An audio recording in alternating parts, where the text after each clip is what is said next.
countdown to 25 days of Christmas is on. Yes! And the biggest adventure. Countdown to 25 days of Christmas.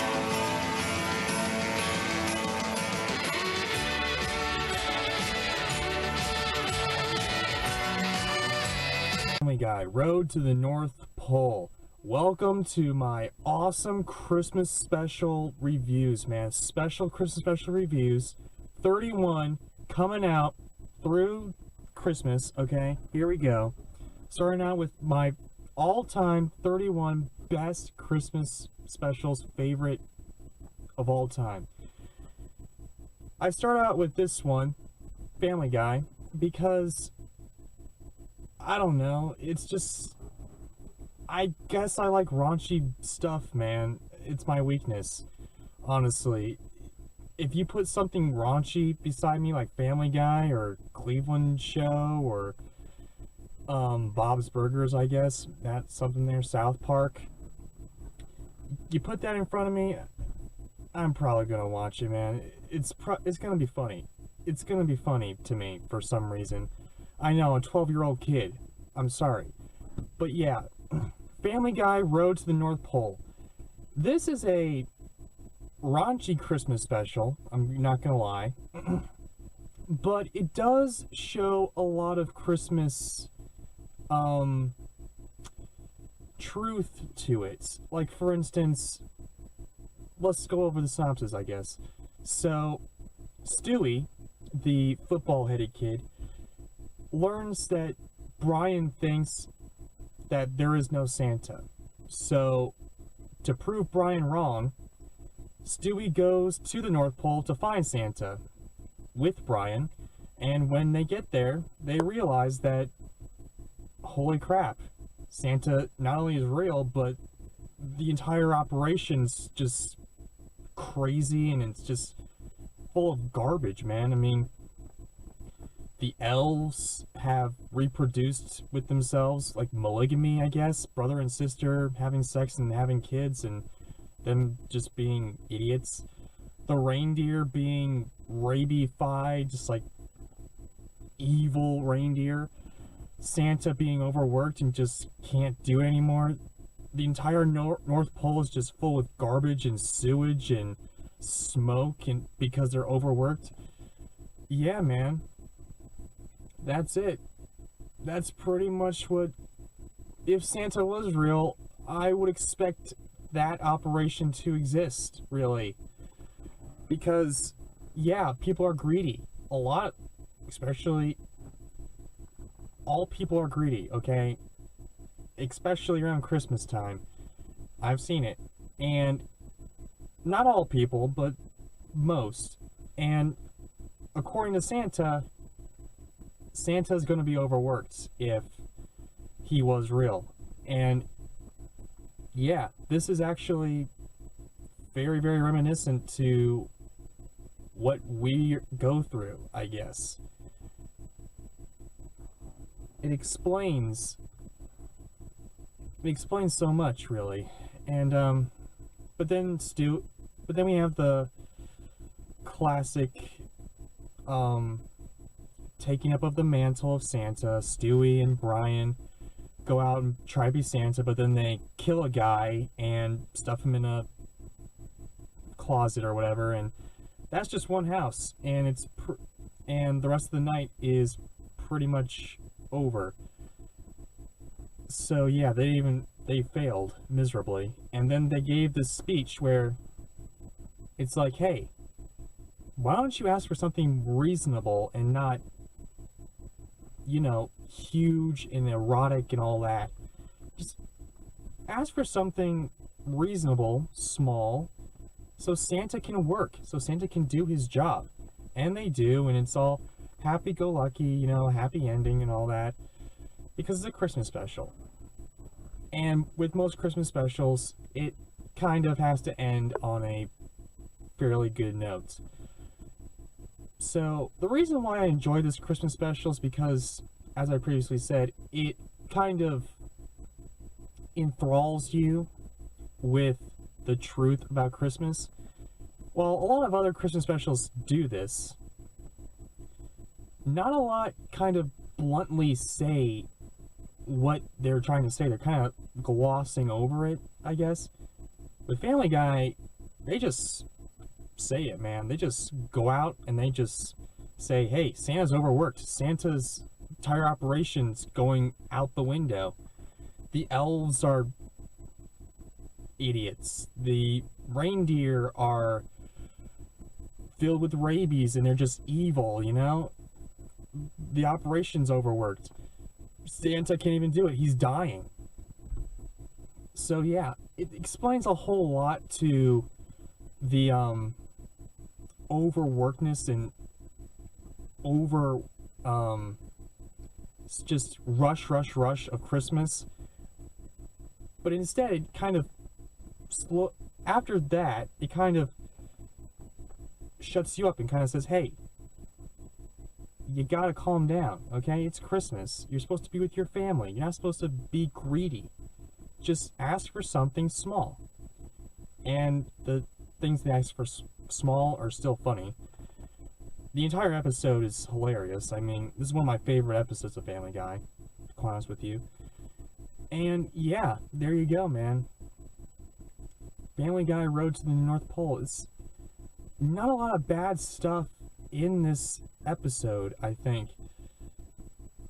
The only thing, though, that I think it's kind of bad, really, is the fact that it's kind of a cop-out at the end, where they're just like, okay, now that we asked for something small, everything's good again, you know? It's Family Guy. And Family Guy doesn't really, with most episodes, they don't really do that. It's more like, even after you do what you're told, it's still kind of bad, you know? And I would like to see a little bit of that. Might have made it a little bit more funny in the end, but honestly, man, it's a Christmas special. You gotta give it that. So, honestly, I'm not gonna give a rating for this because it's one of my favorite Christmas specials, man. So, yeah, I'm not gonna give it a rating, but I will say that Family Guy Road to the North Pole is one of the top Christmas specials ever. It's not, with all Family Guy, it's not for kids. There's cussing in there, and there's innuendo jokes and all that other stuff. A lot of stuff kids would understand. So if you're an adult, I suggest going and seeing this because it's pretty much for adults. An adult Christmas special. And if you're a kid, maybe ask your parents to watch it with you or wait until you're older. But yeah, there you go. Family Guy, Road to the North Pole. Check it out.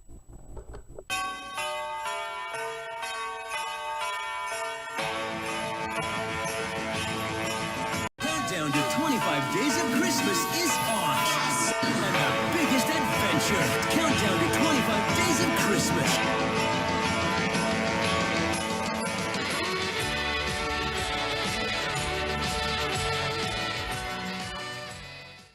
Alvin the Chipmunks Christmas Special. Now, this has no ties to the original show, no ties to the new show. This is like the 1983 version of Alvin and the Chipmunks, when they were just trying to wrap their heads around the cartoons and the animation, you know? Trying to animate everybody. So, it's not connected to any of the shows or anything. It's just its own special thing. And, yeah, Alvin the Chipmunks. I wasn't a real big fan of Alvin the Chipmunks growing up as a kid, I gotta admit. I don't know, it's just the writing, I guess, and the story is just kind of really fake to me. It's not that fantastic. Didn't really grab me as a kid or anything. Didn't really grab my attention, I guess.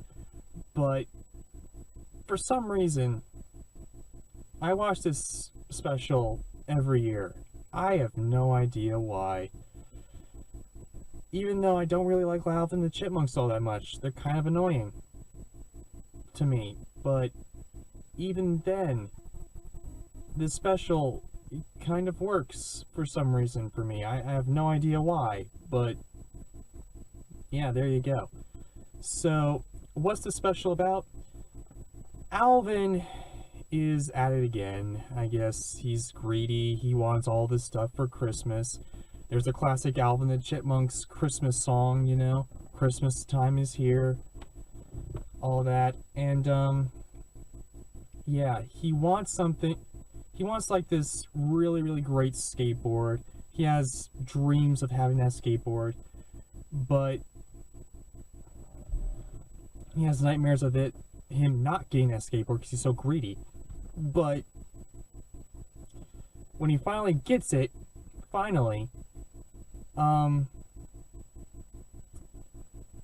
there's a sick kid, I guess, and he gives the board to the sick kid.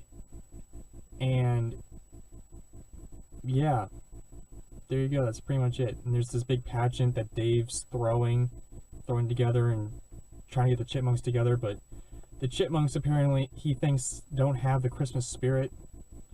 But yeah, there you go. And in the end, he finds out that they do have the Christmas spirit. They do have all this.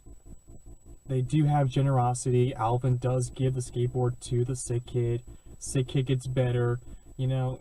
And then Santa sees them, and they're like, "Yep, they did good."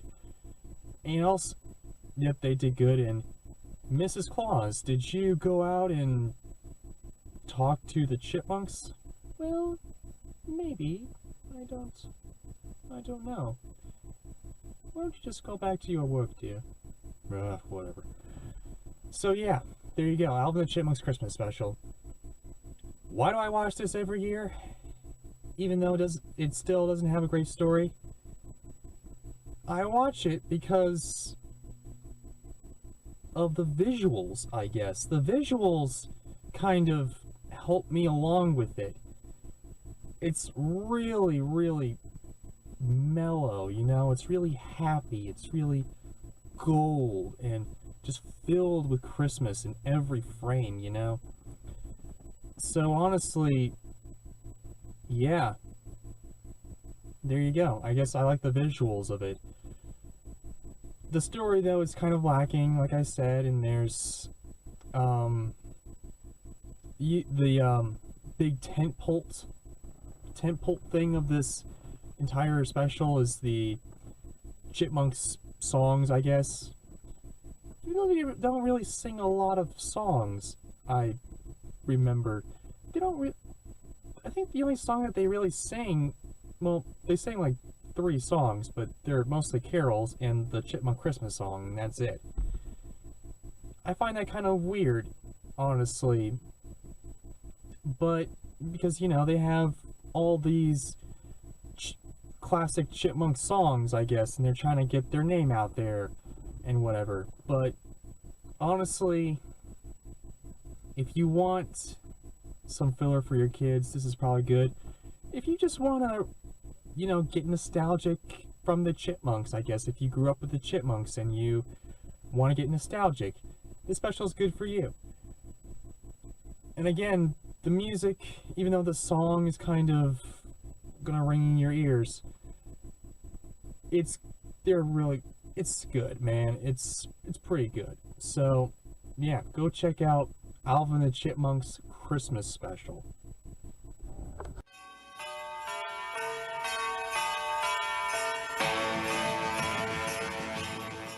Countdown to 25 Days of Christmas is on. Yes! And the biggest adventure. Countdown to 25 Days of Christmas.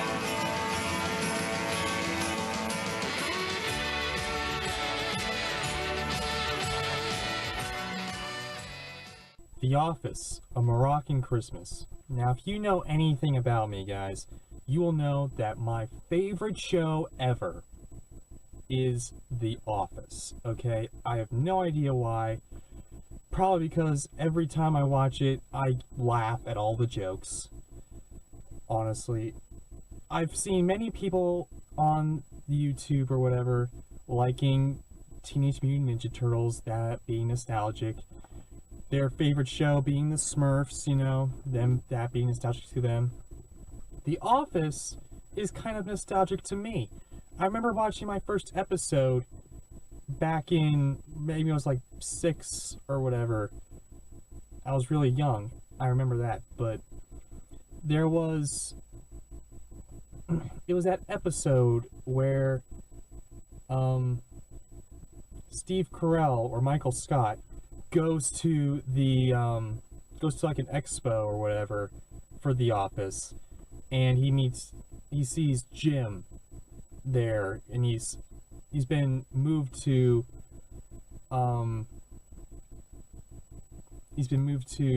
another office. I forget where, but anyway, he meets Karen, he meets Andy, all that, and they meet up there with Josh, his new boss, and yeah, they try to throw a party, but no one comes, but then Jim comes, and then everyone starts to have a party then. Michael starts to have a party. And I remember this one scene where Michael was trying to sell some paper to this one guy, but then Josh was like, no, we're probably gonna go, because I remember this one scene where Michael and Josh were having a paper airplane throwing contest, and he wanted to win against Josh, but Josh left because he didn't want to play with Michael. And there was this guy who was wanting to do business with Michael, and then he was doing the interview thing, but then all of a sudden you zoomed back, and you saw the guy in Michael's room, and he was consolidating business. And I remember watching that and falling in love with the series, man. That one scene alone gravitated me toward The Office. I need more, man. Unfortunately, I couldn't do it for a couple of years because it was kind of more mature for me than my parents would allow, but when I was finally allowed to, and when no one was around, I put on The Office, and I loved it. I loved it all. So why did I pick this episode on the top 31 reviews of Christmas? Why did I put it at number 29? Because, unfortunately, for me, The Office Christmas specials, no matter how hard they try, they're not really that great, I think. I mean, all the other ones are just kind of make Michael the bad guy and really mean. Or it's that weird one where Dwight and Jim are having a snowball fight, and Dwight's like pummeling Jim with snowballs. I didn't like that. I wanted Jim to win. I don't want Dwight to win. But yeah. And there's this other episode where Michael dresses up like Jesus because he wasn't allowed to be Santa. Phyllis was supposed to be Santa that year. Yeah, that kind of rubbed me the wrong way too. This episode, though, put the characters in the right arena, I guess. Jim and Pam are together. Andy and Angela are together. That's kind of not the right way, I would think. I want Angela to be with Dwight, but whatever. Michael is trying to help his group. He's trying to help The Office with Meredith and the fact that she gets drunk all the time. And her hair was on fire, It's a Moroccan Christmas. It's one of their kind of elaborate Christmas parties that's not in the norm. And yeah, it doesn't really get you filled up with the Christmas spirit, I guess. It's kind of a continuation of the show. But really, I love the show. So yeah, I'm gonna probably put... So yeah, if I could put the entire series on the list, I would. But unfortunately, I can't, because it's not that type of thing. So honestly, yeah, I want to put this episode on the list. I want to put a episode of The Office somewhere on the list because that's kind of my thing. That's the greatest show on the air ever, in my opinion. So, yeah. There we go. I highly recommend this episode of The Office, A Moroccan Christmas. I believe it's in season 4. Because I remember Jim and Pam were brand new together, so, and that was like their first Christmas together. So, yeah, there you go. The Office. Great show.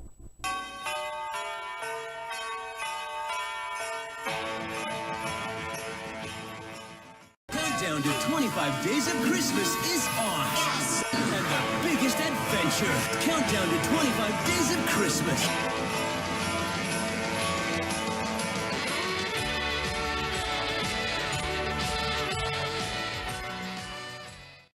There have been 3 Full House Christmas specials. One back in 1988 with, I guess they were stuck in an airport. The 3 guys, 3 girls, and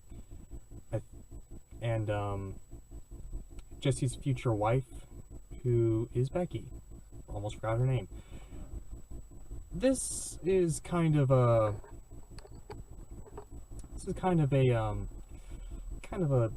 setback, I guess, for the series because it brings you to kind of believe in Santa, which is a cliche that a lot of specials have tried to do and have done, and most have failed to do because it's a cliche now in specials and movies now. Santa's real. Oh wait, who's that cranky guy? Is he Santa? But yeah, you know, no, I don't want that crap. And there's this other one in 1995. It was the last Christmas special in the last season, and it's where Jesse apparently is a Scrooge now and needs to take Michelle to return her special tie gift for her father, and Mickey Rooney appears. Yeah, no idea why, but he's there, and he's a store owner, won't let them leave, and will eventually put them in jail.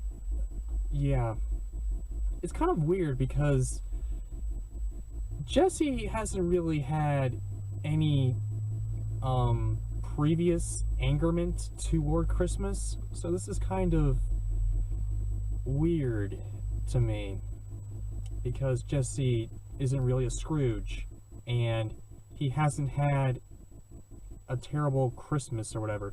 In fact, in the 1988 special, he was behind everybody trying to raise up the fans, you know, trying to get everybody to go out and celebrate Christmas. Here, he's the complete opposite. And I wonder why. Probably because the creator of the show was kicked off the show and did something else. Whatever. But we're not talking about that. We're talking about the 1993 Christmas special. This is the one that has every main character that you have come to know with Full House. They are in there, okay? Jesse's in there, Joey, Danny, Becky, they're twins, DJ, Stephanie, Michelle, Gibbler, Kimmy Gibbler, Steve, Bob Saget's girlfriend in the show, Vicky, okay? Yeah, everyone's in there. Everyone that you know, the complete, range of characters that have been in the show, all come in this one special, you know? And it ends with a title card. The Tanners wish you a very Merry Christmas. And honestly, the story in this episode is far better than any of the other Christmas special stories.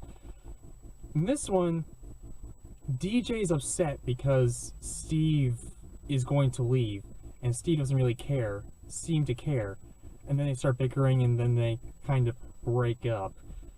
but you know they're going to get back together. I mean, yeah, it's kind of obvious. And Stephanie and Michelle are greedy, but then Jesse is like, you know what? I'm gonna take you down to the food bank, you know? The food shelter. We're gonna feed people in the shelter, okay? And you know, Becky's upset because she's homesick for Nebraska. Danny's upset because Vicky's not there. Joey's just being Joey, you know? And yeah, there you go. That's pretty much it. It sounds like a lot, but if you know Full House, the story kind of, there's kind of a lot in an episode, but it's kind of toned down, you know? It's like a little nugget of story. And honestly, if you love Full House, you're going to love this episode, especially, because it's filled with Christmas, you know?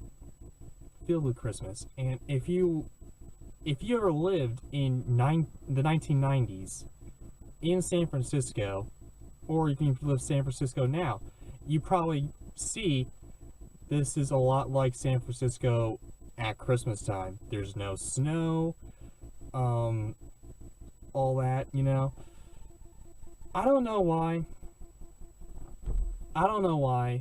I just love Full House. I love Full House. I love this episode. I watch it every year at Christmas time, whenever it's playing on Nickelodeon or maybe even Freeform or ABC Family. If it's playing there, maybe if it's playing maybe like TBS, maybe if they're still showing it. But I try to find it every year at Christmas time, somewhere in the TV hemisphere, you know. I try to find it. I try to watch it because this is the special, you know. This is like their attempt at a real Christmas special. No gimmicks, no nothing. It's a continuation of the show. And yeah, it brings warmth and fuzziness to me, you know, just to see everybody in the series, all the classic characters being together in one episode, which is kind of rare, especially for a Christmas episode. So, yeah.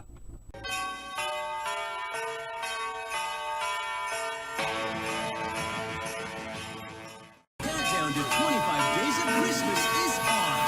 And the biggest adventure, Countdown to 25 days of Christmas.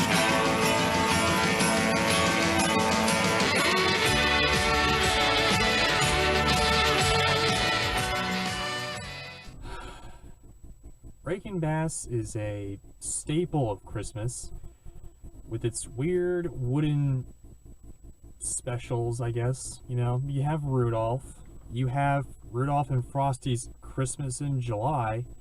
You have the Little Drummer Boy. And you also have one of my favorite RankinBass specials ever, Santa Claus is Coming to Town. Really, I don't get behind RankinBass all that much because they are just weird and kind of creepy.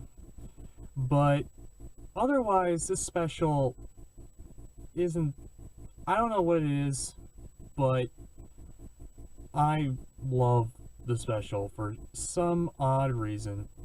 Maybe it's because it's the origin of Santa. It's kind of the origin that I wanted Santa to have. You know, I mean, Santa Claus the movie, that didn't really have that great of a premise, I guess, and the origin was kind of weird. And I mean, the Santa Claus, it's a good premise, but it's not really what I think Santa is. I think Santa is a old guy, one guy, who throughout history has given presents to little kids all over the world. One guy, one time, every year at Christmas time. And there you go. That's it. This special kind of explains a lot. And it even says in the premise, even says in the show, we're going to answer every question that you have about Santa. Where Mrs. Claus came from, why Santa, where the elves came from, why Santa goes around every year at Christmas, why not every year, you know, why Santa is in the North Pole. Is it hokey? A little bit, I mean, but that's what you come to find with RankinBass. I mean, the premise could have been worse. It could have been Santa Claus the movie. Could even been Santa Claus Conquers the Martians bad. But really it's not. It's a fun time with, you know, you can watch, your kids can watch it and they'll get some questions answered. If you ever want questions answered about Santa, just put that on. Maybe I'll answer it for you. RankinBass. Santa Claus is coming to town. A great special. Gets me hyped up on Christmas, you know, every year.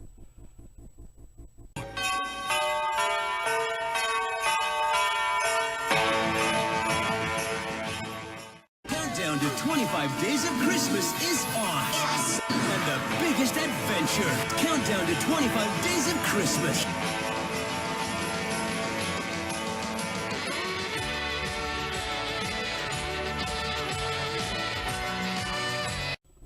The Flintstone Family Christmas. This is I think it's an early 90s cartoon about the Flintstones. Now a little bit of backstory with me. As a kid, I loved the Flintstones. I have no idea why.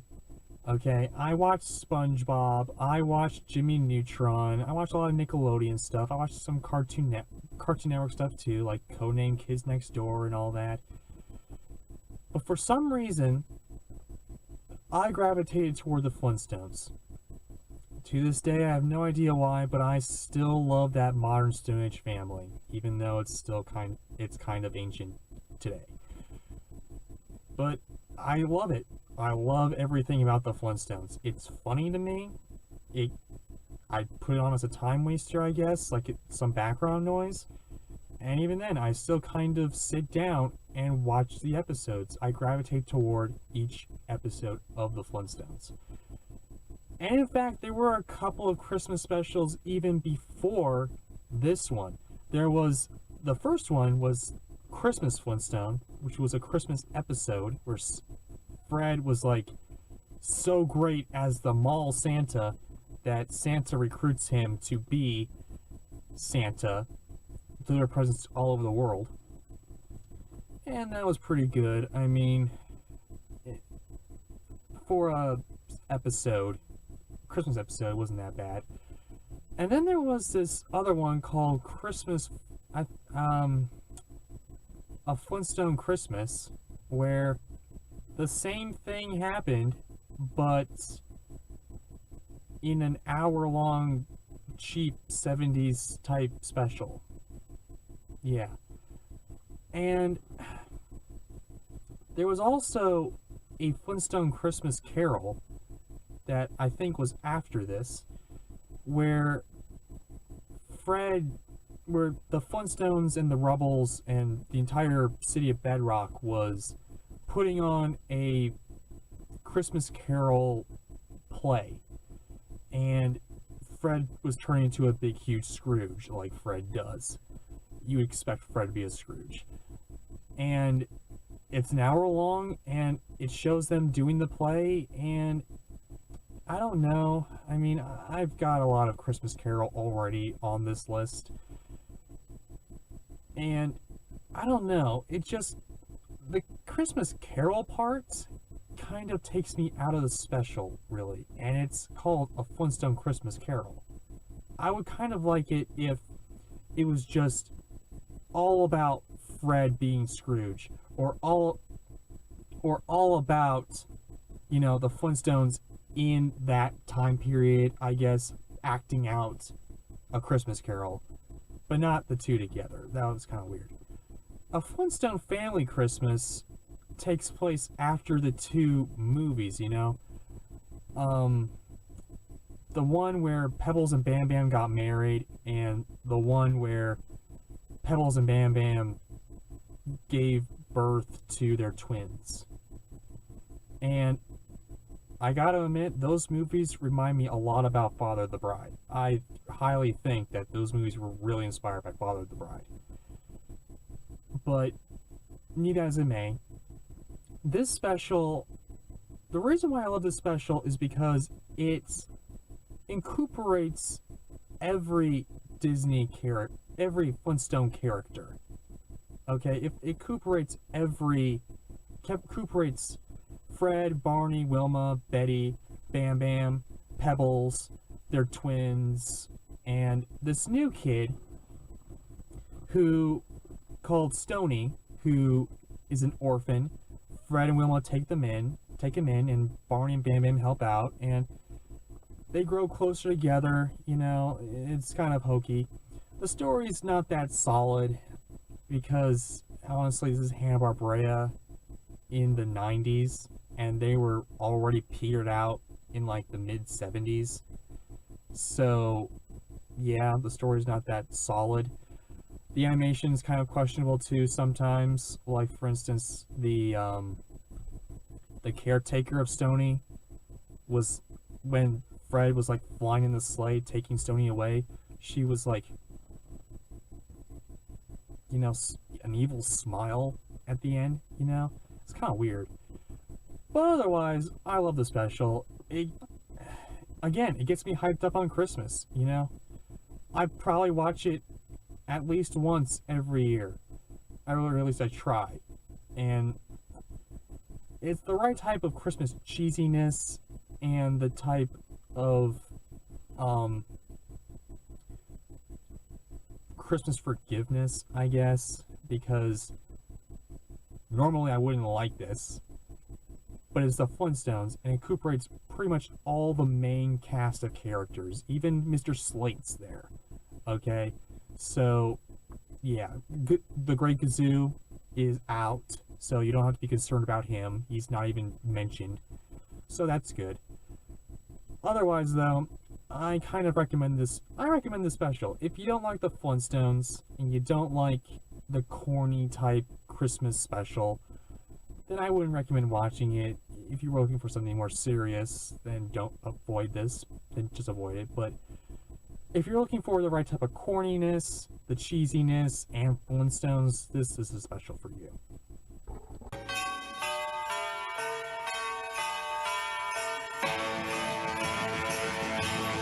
Countdown to 25 Days of Christmas is on. Yes! And the biggest adventure. Countdown to 25 Days of Christmas.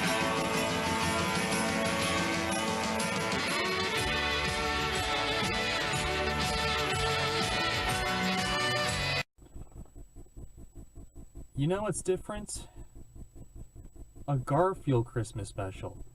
Normally when we think of Christmas, we think of the Peanuts. But no, Garfield also has a Christmas special. It's kind of overshadowed by Charlie Brown and the cartoon Peanuts. But Garfield did have a Christmas special, and it was pretty good. I mean, I'm not gonna lie. It was cheesy.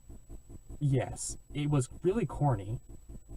The story is kind of meh at best, but honestly, it gets you, it feels the warmth. You know, you feel the warmth of Christmas in this special. So what is it about?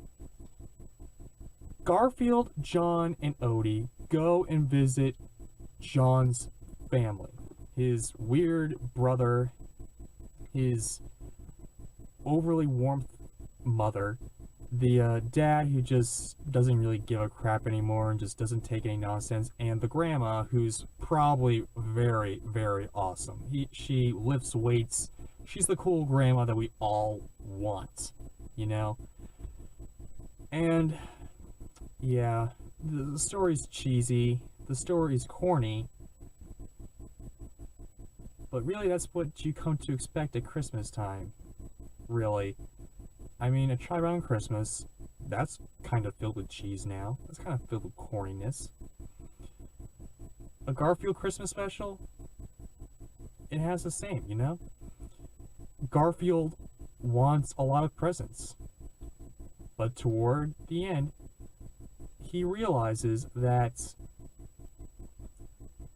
presents aren't everything. The real present is the love the family has. And this lesson's been told to death, especially in Christmas specials, but a Garfield Christmas, I mean, I don't know, it brings warmth to my heart every time I watch it, and Garfield is funny. Honestly, if Peanuts was number 1, Garfield would be number 2 easily, in terms of specials and in terms of a comic strip. I mean, they're still making Garfield comic strips, and they're still making Garfield related media, so people do love this fat orange lazy cat. So if you are around, and it's even on YouTube, okay, you can look up a Garfield Christmas special, watch it for free. This is honestly a great special to watch around the fireplace, really, because the warmth of the animation brings warmth to your heart, really. I think the whole reason why I connected to it that much is because of the animation. The music isn't that great. It's kind of subpar. The characters don't really have a whole lot of development, but all in all, it's a good watch. I highly recommend it. If you're a fan of Garfield, I highly recommend it. If you're not, and you're just into, if you love cats, I mean, check this out. It'll probably be a good watch, especially around Christmas time.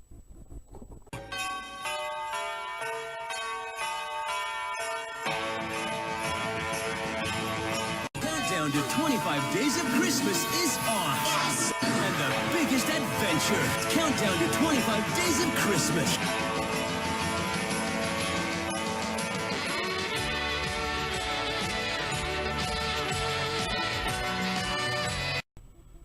Prep and Landing, naughty versus nice. Okay, listen guys, I'm just gonna say this outright. Christmas special sequels don't work. Okay, they're not good. I mean, we have Little Drummer Boy Part 2, that's pretty much just the little drummer boy kind of leading people to see Jesus, and that's pretty much it. And then there's something with bells, and that's pretty much it. Rudolph, I mean, it's had numerous sequels, and none of them have lived up to the original special, in my opinion. Not even Rudolph's Shiny New Year. I mean, ABC wants to try to shove it down our throats. You know, this is good. It's not, okay? And we'll get to New Year's specials maybe later, but yeah, there hasn't been a lot of great Christmas special sequels until now, 2011. If you went back in time and now you're watching this, 2011, the first actual sequel to a Christmas special that didn't suck. Prep and Landing, naughty versus nice. Why doesn't this special suck? Honestly, I have no idea. Because if you remember from the original, and we'll see this, we'll see the special later in the list, but in short, Wayne has this problem with being a Prep and Landing elf, and he wants to advance himself after 400 years. When he doesn't, he slacks off and becomes, drunk and all that. Here, it's kind of a flip. Each Christmas special sequel tried to capture the magic of the original by having the main character do the exact same thing, except now in The Little Drummer Boy Part 2, or Rudolph in Rudolph's Shiny New Year. They're doing the exact same thing. Here, they're doing something different. They're doing something kind of a little 180, where you got more high-depth technology. You see more of the North Pole. You know, you see Wayne actually being cocky that he is the best prep and landing elf. And now he's just going on a high, I guess. But then his brother comes in, who's the best coal elf. And they're battling each other, trying to get a fruitcake that was stolen by a naughty kid. See, last time in the original special, it was a nice kid, and they were doing the prep and landing thing. Here, it's kind of like National Treasure, in a good way, where the elves, where Lanny, Wayne, and his brother, Noel, go to this naughty kid's house and try to get back a fruitcake, this electronic fruitcake that she's hacking into to get on the nice list. Yeah, it sounds ridiculous, but I gotta admit, man, it's fun, okay? This is the best Christmas special sequel that I've ever seen. I mean, yeah, it's so fun. It captures the Christmas spirit while being funny with a kind of a Pixar-type, new Disney-type magic to it, you know? And it's from the same people that made, you know, the new Disney stuff. You know, John Lasseter worked on this. A lot of the Walt Disney Animation Studios people worked on this. It wasn't like Disney Toon Studios that produced crap, but it was the actual good Walt Disney Animation Studios people that made this special. Made like 2.5 specials, including like the whatever the one was where Operation Secret Santa, I guess, where Wayne and Lanny sneak into Santa's office to steal a wheel for Mrs. Claus, played by Betty White. Betty White, of all people. I mean, yeah. But really, this special, I dare say, more or less, quality-wise, I think is better than the original, personally. But, yeah, for this list, Prep and Landing, the first one will be a little bit higher because it did it first, I guess. Without the original, we wouldn't have this awesome special sequel. But yeah, man, this is what I wanted Prep and Landing to originally be. And we've got it. And that's from a Christmas special sequel. Well, dang, man, wonders will never cease.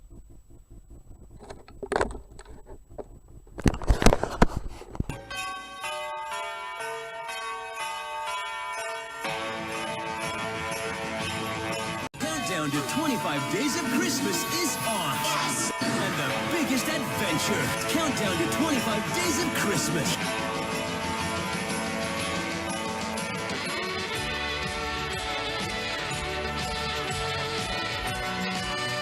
Sherlock, the Abominable Bride.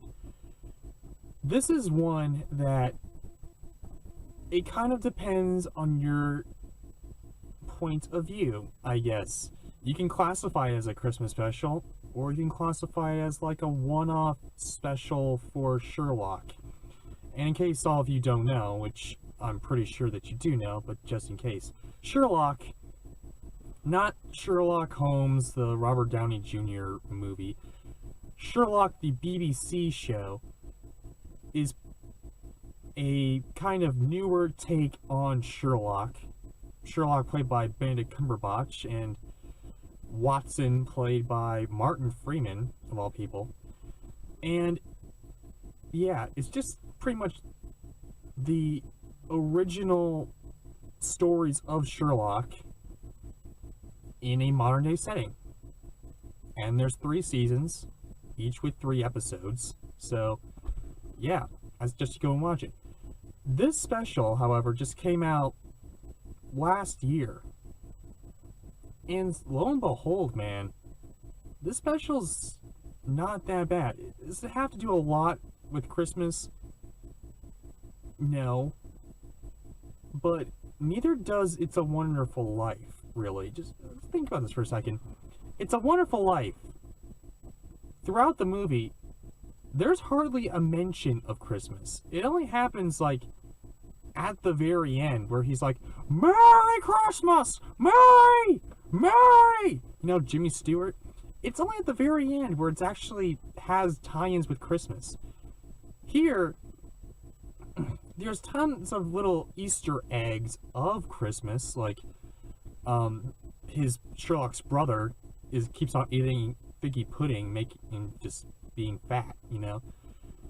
But, yeah, it's really no tie-in with Christmas necessarily, but it does have a tie-in with Christmas a little bit. But anyway, I mean, honestly, I love Sherlock, so honestly, I'm going to put this on the list. Because if it has a little bit to do with Christmas, I'm putting it on the list anyway. Yeah, anyway. Does it get you, like, all the warm fuzzies of the Christmas spirit? I wouldn't say so, because it, again, hardly has anything to do with Christmas. But it does give you more of a lead-in with Sherlock Holmes, I guess. It gives you more of a what you expect Sherlock Holmes to be, I guess. It takes place in the 1890s, okay? He's got the hat on, he's got all the stuff, you know. Honestly, though, I put this on the list not just because it has a little bit of Christmas in it, but it's also a great episode. And it's on the list. Why? Because it's my list and I do what I please. So, there you go. Merry Christmas to all, and to all a good night.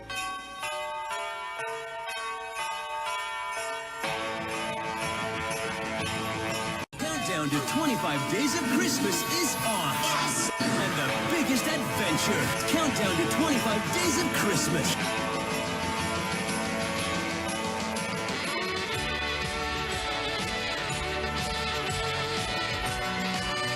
How the Grinch Stole Christmas. And no, it's not that stupid 2000 Ron Howard directed movie. Yeah, and I know some people love that movie. I honestly thought it was creepy since the first time I saw it. You know, ABC Family or Freeform. Ooh, whatever. I mean, ABC Family's been trying to shove it down our throats since it acquired it. It's like their staple movie that they show every year. Now, not so much now, since it turned into Freeform. It hasn't been shown that much. You know, it has been advertised to death, you know?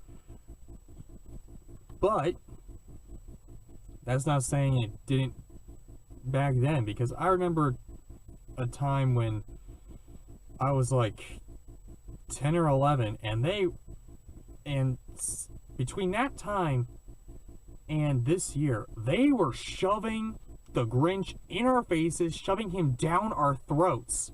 You know, Jim Carrey is the Grinch. The Grinch! How the Grinch Stole Christmas. But I'm not talking about the live action version. I'm talking about the animated version. The animated version on, I want to say NBC. I remember watching on NBC. If it's not on NBC, post a comment below and tell me if it's something else, but if somewhere else. But I honestly don't really watch it on TV all that much. I have the DVD because I love it so much. You know, Chuck Jones did this. He did like a lot of Looney Tunes, a lot of Tom and Jerry shorts and all that. So he did this. And this was like, again, correct me if I'm wrong, but I believe it was the first ever Dr. Seuss animated shorts. you know? And then they started making all these other ones with the Cat in the Hat, and the Grinch is the Cat in the Hat, and all that. So, yeah, because of how the Grinch Stole Christmas, they were able to do a whole lot of other Dr. Seuss type animated shorts, you know? And, yeah, it's kind of like a Christmas Carol. It's such a great Christmas book, and it teaches you so much truth, you know? Maybe Christmas doesn't come from a store. Maybe Christmas perhaps means a little bit more. And of course it's that fantastic, classic song, "You're a Mean One, Mr. Grinch." Da-da-doo, da-da-da-doo, you know? Honestly, the Grinch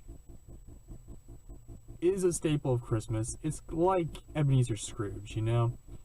Except now, take Ebenezer Scrooge, make him a monster, and actually get him to go and try to steal Christmas. I mean, there you go, man. That's Scrooge to a whole new level, okay? And honestly, I like the Grinch. I would prefer the Grinch over Scrooge. Even though Scrooge is more relatable, I would prefer the Scrooge. I prefer Grinch, honestly. But yeah. And honestly, I highly recommend this special. Okay, show it to your kids. Don't show them that stupid Ron Howard Grinch. Okay, who's creepy as hell. I mean, ugh. Show your kids the original animated version. Why? Because it shows a truth, okay? It shows a lesson before it became a cliche, and before they started doing it to death, and before they started just doing it just for the sake of doing it. Christmas doesn't come from a store. Christmas means a little bit.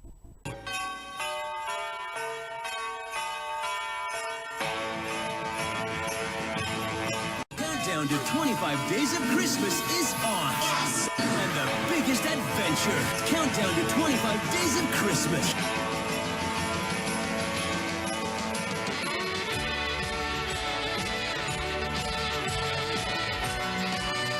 Santa Claus 2. Now, if you remember what I said about specials, Christmas special sequels, this is not a Christmas special or a Christmas special sequel. Okay, this is an actual theatrical movie about Christmas. So I wouldn't count it like that, okay? But I will say this. The Santa Claus 2, again, I'd actually prefer over the original Santa Claus. I guess it's because it shows a lot more fun. It shows a little bit more of a twist to the overall Santa Claus mythos, if you will. And there's a little bit more production value in this movie. There's a lot more I guess this was kind of where they were trying to make a buck out of it, I guess. But it also was the last one that it had Bernard in it, and the one that had, like, that little elf cook that helped out Tim Allen, the first one. She made a little appearance in the Santa Claus 3, and Bernard wasn't even shown in the Santa Claus 3, so that one was a complete sellout. This one, I put in the same vein as Why I Love Home Alone 2, which is coming up very soon, but the reason why I love this movie is because it shows a little bit more Christmas, you know? It doesn't show Tim Allen as this crazy, you know, stuck-up, money-loving guy, and all of a sudden he just switches, you know? Switches to the other side, and he's just like, oh hey, I'm Santa Claus now. Arr, arr, arr, arr, arr. You you know? He's not like that. He's pretty consistent all the way through. He wants to be Santa. He doesn't want to leave it, but he has to have a wife. He doesn't want to have a wife, but he's got to find a wife. And yeah, man, honestly, this whole thing is actually, I dare say, kind of nostalgic to me. I didn't watch this movie until, like, the Santa Claus 3 came out. But honestly, I liked it more than the original, because the original took itself a little bit more seriously. The second one kind of had a little bit more fun, and a lot more magic elements to it, you know? You know, it's this thing. A lot of sequels tend to have more fun than the original, and that's why they're better. You know, I mean, example of it would probably be like Alien. I know we're getting off on a tangent, but Alien kind of took itself really, really seriously, a lot of horror elements to it, but Aliens, the sequel to it, had a little bit more fun, you know, when James Cameron came on, and had a lot more action-adventure, a lot more fun to it, and that's why most people prefer that Aliens over Alien. And I guess that's in the vein. That's why I love Santa Claus 2 over the Santa Claus. However, I will say that the Santa Claus has a little bit more depth to it, and that's why it's higher up on the list. But the Santa Claus 2 is really fun. I highly recommend it. Show it to your kids. They won't get confused over the Santa Claus lore. And yeah, it makes sense. And plus you have cameos from the Easter Bunny, Father Time, Mother Earth, the Tooth Fairy. The Tooth Fairy is actually pretty funny in this movie. And a whole bunch more. So yeah, I highly recommend checking it out. And and as Tim Allen would say, ho, ho, ho, ho, ho, ho, ho, ho.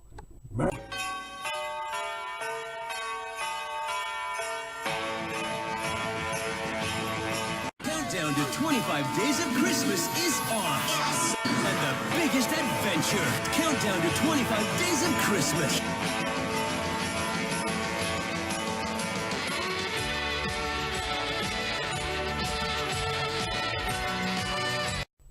The Little Drummer Boy. Now, I said a little bit about RankinBass and my overall thoughts about them in the Santa Claus is Coming to Town video, but I didn't mention another element to RankinBass, and that is, gosh darn it, when they try to be dramatic, it's almost as bad as when they try to be funny. When they try to be funny, the jokes just don't hit a lot of the times. Like Rudolph and Frosty's Xmas in July. That's... No, avoid that at all costs. 'Twas the Night Before Christmas. There were some jokes in there, and they didn't stick. Frosty. Oh my gosh, the jokes in that movie was terrible, and the animation, I think they were trying to be like Charlie Brown, and it just didn't work. I could go on. But when they do dramatic, it's almost worse, because you're not laughing at the fact that they're trying so hard with the jokes. And you just gotta laugh at the fact that it's just so uncomfortable. The drama is so uncomfortable that you start crying, man. I mean, Nestor, the Christmas donkey? What the hell? I mean, the donkey has huge ears. His mother dies protecting him through a frickin' snowstorm. And he's supposed to be the donkey that Mary rides on when they're going to Bethlehem? Do we really need this crap? And then all of a sudden, he goes to... I guess he goes to the North Pole to live with this weird-ass Santa? What the heck is that? You know, you would literally yell at the screen for all the times RankinBass does drama because it doesn't make sense to the overall story. I take that back for the Little Drummer Boy. The Little Drummer Boy, I would say, is their best attempt at drama, and they do it very well. Yeah, they do it pretty well. I'm not complaining about the Little Drummer Boy's drama at all, because it actually makes sense to the overall story. What's the story? Well, it's about a kid whose parents and family and farm just get everyone gets killed because of the Romans, and his entire farm burns down. And because of that, he goes into the wilderness with his last remaining livestock, a camel, a donkey, and a sheep, or a lamb, whatever. And he goes off with his drum and that his parents gave him, and just rids the world of humans. You know, he just hates humanity. You know, he's technically human. I don't see the logic in that, but whatever. Anyway, he gets kidnapped by these performers, I guess, forced to perform, and he's forced to perform to the three wise men, and then the head performer sells the camel to the wise men because the donkey apparently died. Yeah, they actually show a camel dying in this movie. I mean, wow. And then it's just him trying to get back his friend the camel. But then along the way, the sheep gets trampled over by the Romans.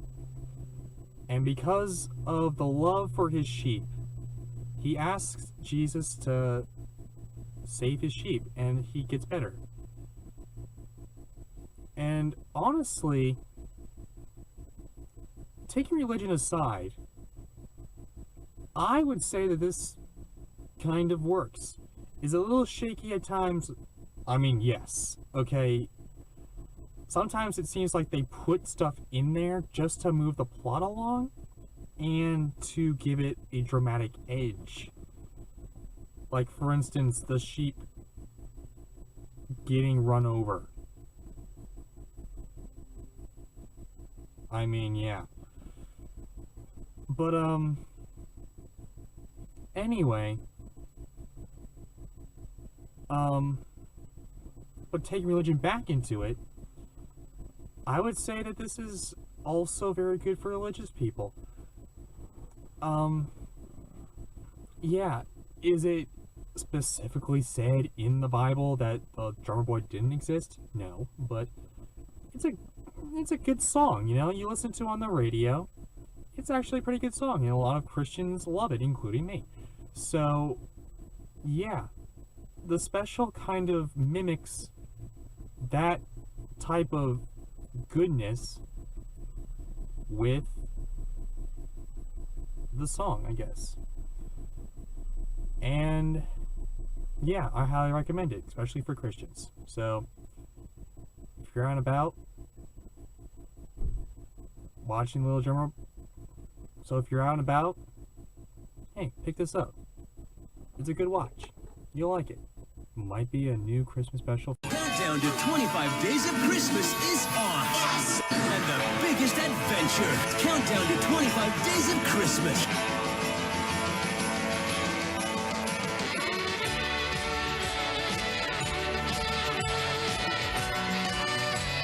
Alright guys, this is our first entry of A Christmas Carol. Honestly, if I put every single one every Christmas Carol on this list, that would take up like half the list, because there are so many Christmas carols, and there are so many good Christmas carols, that it would probably take up, if I watched every single one of them, it would probably take up the entire list. And that's including a Flintstone Christmas Carol, a Mickey Christmas Carol, the Muppets Christmas Carol. It's been done to death, but are we tired of it? No, because it's a good story, man. Charles Dickens, the guy who originally wrote the book, knew what he was writing, I guess. I mean, a lot better than A Tale of Two Cities, if you know what I mean. But yeah, this is our first entry into a Christmas Carol realm, I guess. And this one, Ebenezer Scrooge, is played by Patrick Stewart. And it's a TNT original movie. Yeah, it's a TNT original movie. I get that. But the emotion that Patrick Stewart gives to this performance, I mean, he's Patrick Stewart. He can pretty much do no wrong. But otherwise, Patrick Stewart does an amazing job in this TV movie. It's a TV movie, and yet he gives it his full 110% to this role, okay? That's how awesome Patrick Stewart is. And what he emotes is probably some of the best emoting that I have seen in any Christmas Carol movie at all, okay? And yeah, this isn't like Disney's A Christmas Carol, where everything's just put up to the extreme, I guess. You know, the ghosts are like real extreme, you know, with a fire head for the past one, gigantic one, it's like decaying, he's got like skull and bones for the present one, and like, yeah, it doesn't go that dark. However, it does, I think it portrays the book. It kind of is on par with the book, I guess. Because in the book, it's not that dark, but it's not that light either. And I think the tone in this movie kind of... I think the tone in this movie really, really matches up with the original book. And with that being said, is the production value pretty small? At points, yeah, but then there are other points where I'm like, whoa, they actually did that with a made-for-TV movie? I mean, yeah, this movie's not that bad. It's actually pretty good. I mean, honestly, every Christmas Carol movie could be on this list. But the reason why I put this here is because I feel like this is not well known. Okay, it's like a underrated classic, I guess. And I think it is. I think everyone should watch Patrick Stewart as Ebenezer Scrooge in this movie, because honestly, if I were to have like my favorite Christmas Carol, this would probably be it, honestly. But there are other better ones that I will say that they are kind of better, you know, production-wise, known-wise, and all that. But yeah, I highly recommend this movie. If you haven't watched it, go out and see it now. I don't know where you can get it, honestly. If you look it up on the internet, you will find it. If you look up on TNT, okay, TNT shows it every year. TNT A Christmas Carol with Patrick Stewart, 1999. Go out and watch it, man. This is probably one of the best Christmas carols ever. And I'm not even kidding you. Okay? And so, we leave this with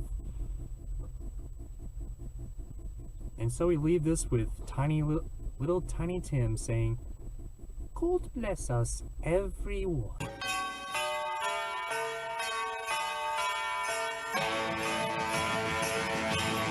Countdown to 25 Days of Christmas is on. Yes! And the biggest adventure. Countdown to 25 Days of Christmas.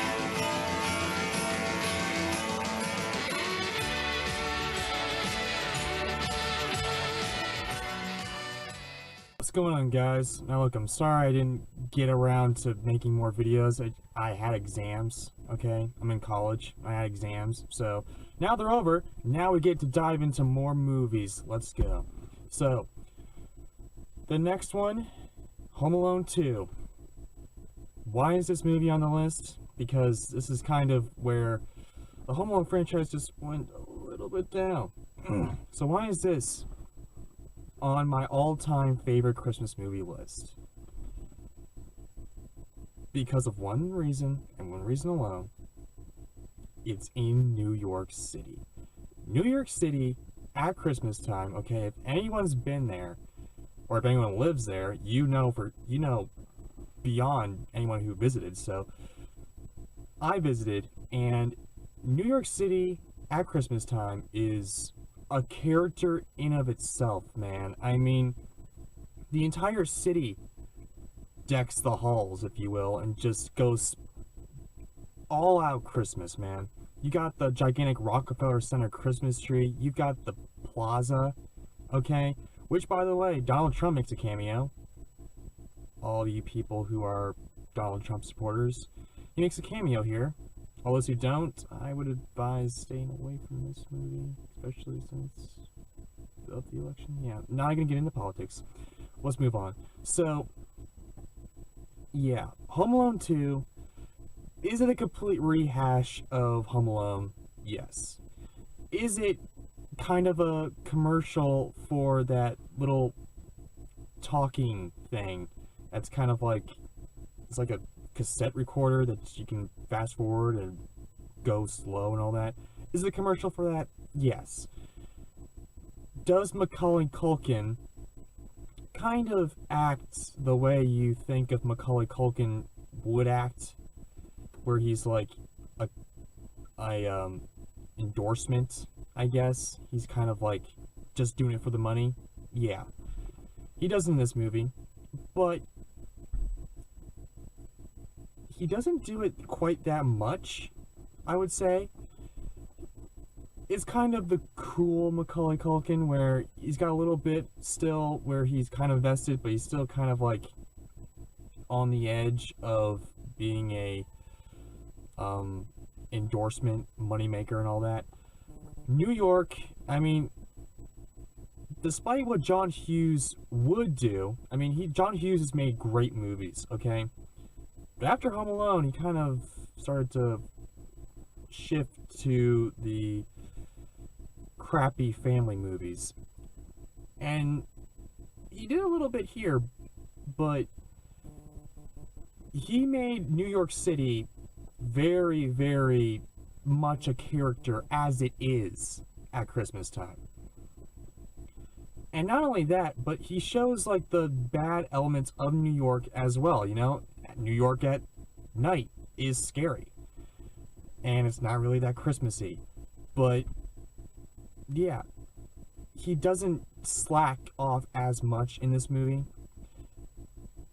And another thing you might want to note is every character in this movie is electrified. Like, for instance, when the mother finds out that Kevin's in New York, or whatever, Kevin's not there, she, instead of saying, "Kevin!" you know, it's like just shouting, she screams, she blows it out, man. She just, if you have your volume on high, it's going to hurt your ears, man. Even if you don't have your volume up high, it's going to hurt your ears because she just belts it out.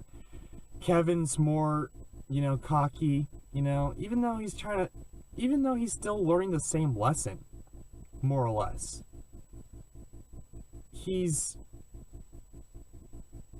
I don't know. I don't know why I like it. I guess I like the electrifiedness of it. The fact that every character is electrified. Every character is more on edge, I guess. Every character is has more cartoony effects to it.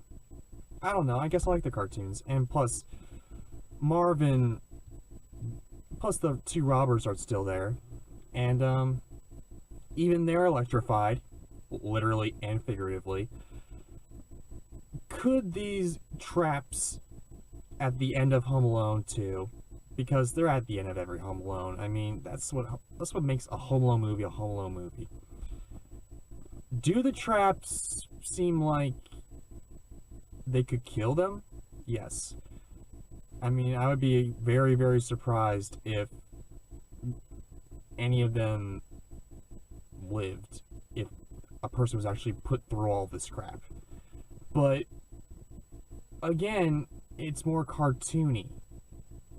It's still got the same cast, which makes it a little bit better than Home Alone 3, which didn't have the cast or characters at all, and Home Alone 4, which was complete crap, and then Home Alone The Holiday Heist, which was not even worth mentioning. I mean, it's a little bit better than Home Alone 4, but still, man, I mean, no.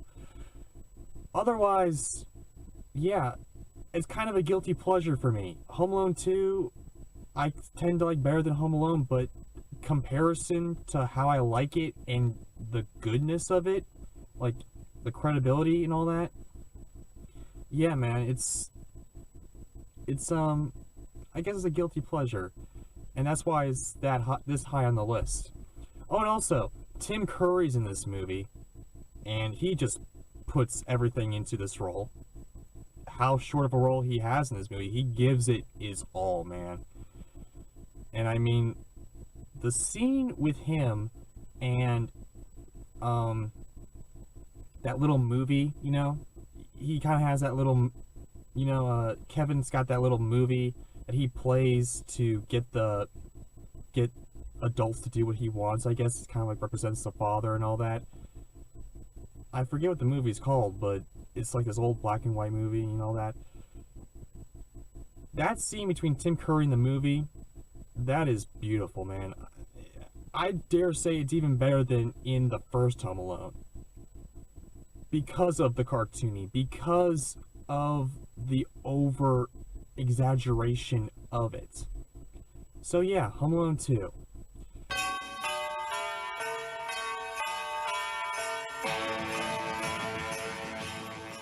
Countdown to 25 Days of Christmas is on. Yes! And the biggest adventure. Countdown to 25 Days of Christmas.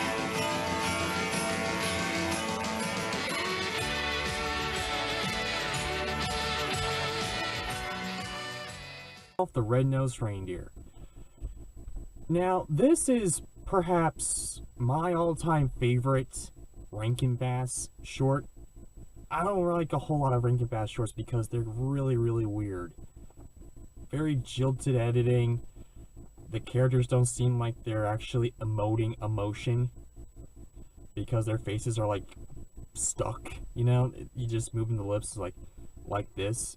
They don't move their faces. They kind of move their eyebrows and eyes, and they don't really move their face and all that, It's just like that. Here, though, it's RankinBass's first Christmas special. So, they put in a little bit more work. They put a little bit more work into this special. The characters seem to emote more. The dentist elf who wants to become a dentist, he actually moves his lips, he moves his expressions and face and all that, so you know that he's actually emoting happiness or sadness and all that. Rudolph, I mean, the reindeer, you actually see the emotion there.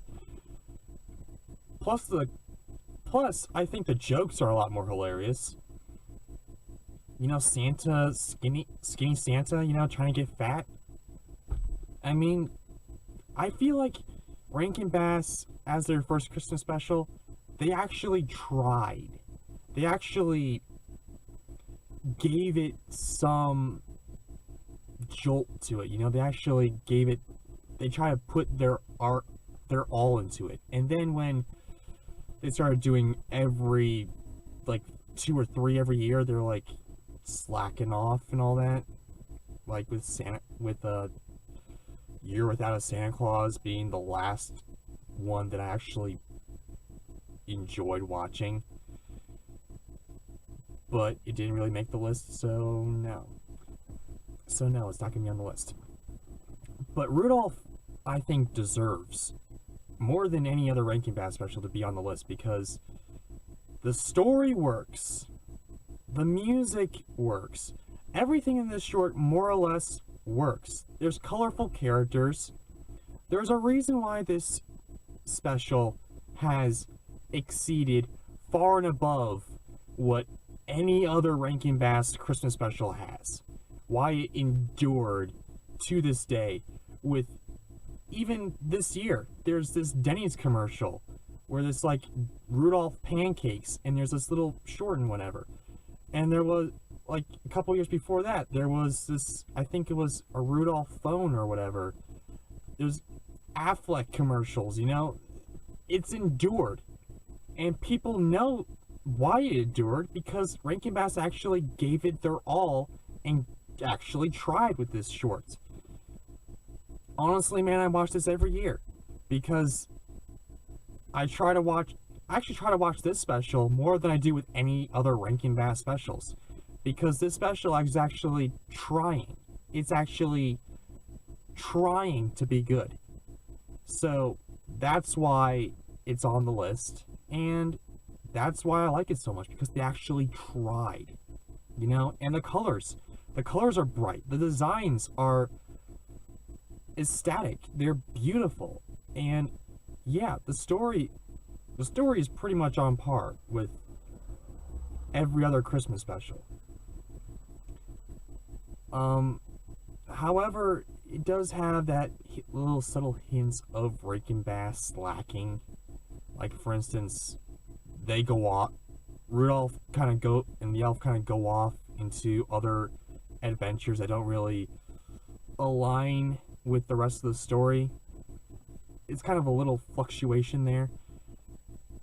But they kind of tie it together a lot better than they do with other shorts. So for that is why it's this high on the list. This is why it's on the list. And yeah, there you go. I watch it every year. If you haven't watched it, I highly recommend it, because it is a fantastic Christmas special. It will give you the warm and fuzzies more than any other Rankin Bass special. And yeah, there you go. I highly recommend it.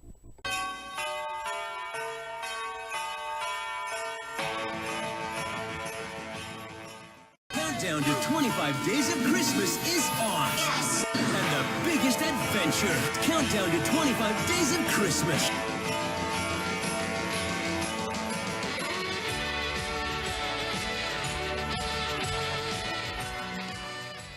Screw you, okay? It's a Christmas movie.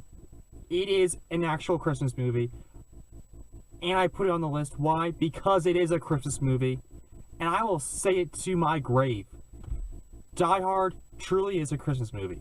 It's just as much a Christmas movie as It's a Wonderful Life. And we'll get into It's a Wonderful Life later. But yeah, Die Hard takes place during Christmas, so technically it is a Christmas movie. There we go. With that out of the way, Die Hard is a great movie. I mean, I watch it every year. Surprising enough, I watch it every year at Christmas time. Why? Because it's Die Hard. I watch it during the summer, I watch it during the spring, I watch it during the fall, I watch it after Christmas. Because best movie that Bruce Willis has done, okay? By far. And yes, he's been in great movies such as Looper. I think Red's a great movie. But Die Hard is where he's put on the map. This is the movie that made him. And on top of that, the dad from Family Guy's in this movie. No, not Family Guy. The dad from Family Matters. There we go. The dad from Family Matters is in this movie. Reginald Bill Johnson. And he's a cop. The greatest tie-in ever, man. I mean, jeez. And the villain in this movie, by far, is one of the great action-adventure movie villains, okay? Classic villain, okay? This guy, every action-adventure movie villain aspires to be this guy. He's so nonchalant, very calm, very calculating. Why is he robbing this building? I mean, does he need a reason? He's so calm and calculating. Is that the actor who plays him is great, okay? And yeah, Bruce Willis, he's an actual human in this movie. He's not a superhero who's got everything under control and all that. Bruce Willis actually gives a crap and actually acts in this movie. And yeah, he's done this entire movie with his bare feet, man. He's got glass in his feet. He's bleeding. There's some actual tension here where he could actually die. We all know he's not going to die because there's like 6 other sequels with Bruce Willis in it. So we know he's not going to die now, but back then we didn't really know that. He could have died. He could have died in the middle of the movie and whatever. I mean, yeah, there's actual tension in this movie. And this is back when Bruce Willis actually had hair, so that had there you go, had that going for him. On top of that, you get to see his backstory a little bit, where he doesn't have it together. His life is kind of falling apart. His wife is about to leave him. He's a police officer in Los Angeles, and if you're a police officer in Los Angeles, not only a good police officer in Los Angeles, but not only a good police officer, but a good police officer in Los Angeles. That is some tough stuff to do, okay? And Bruce Willis kind of portrays him fantastically, okay? Bruce Willis is a fantastic character, okay? The entirety of Die Hard is perfect. The reason why it's so low on the list is because it's not really, even I'll admit, it doesn't have a lot to do with Christmas. It's just taking place during Christmas. So that's why it's so low on the list. But I will say that Die Hard forever will be a Christmas movie. It even ends with Let It Snow, okay? So technically it is a Christmas movie. All the characters are great. The supporting characters are supporting characters, and they're fantastic. They're funny. It's a more humorous type action-adventure movie, you know? It's got a lot of, you know, sass and all that, which makes a good action-adventure movie, okay? So if you haven't seen Die Hard, what the heck are you doing with your life? If you haven't seen Die Hard at Christmas time, I highly recommend it. I wouldn't recommend watching with your kids because it's rated R, and it kind of justifies that R rating. There's a boob shot, there's a lot of cuss words and all that. There's cocaine in there. It's pretty much got a little bit of everything, okay? But if you don't mind having your kids sit down and watch it, I mean, okay, go ahead, but don't say I didn't warn you.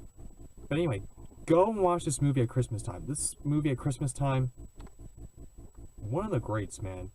One of the best rated R Christmas movies there has ever been.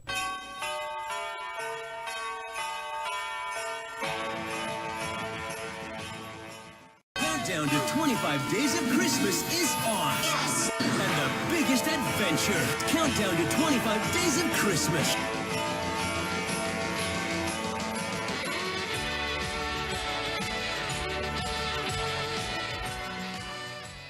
Mickey's Christmas Carol. This is one of the 3 Christmas carols that I thought were the best, in my opinion. Number 2 being A Mickey's Christmas Carol. Why is it so great? Well, besides the fact that you see pretty much the bulk of all the famous Disney characters that have endured with us, it's a half hour long, which means if it's going to be good, if it's going to portray A Christmas Carol, Ebenezer Scrooge and all that, it's got to really dig deep into it. And it does, man. I mean, it gets the point across. It takes away a lot of the fat that's apparently in A Christmas Carol that you see in a lot of movies, which is very surprising because I didn't know that there was a lot of fat in A Christmas Carol until I saw A Christmas Carol Mickey's Christmas Carol, and yeah, man, I mean, yeah, so they cut out a lot of the fat. They kind of have the base story in this half hour. And yeah, Mickey's not Scrooge. Scrooge McDuck is Scrooge. There you go. And this special has endured, man. This special is, especially back then in the 80s with Disney, they weren't doing that great. Their animation department was lackluster. It wasn't that great, man. It was, like, I think this came out in 1985.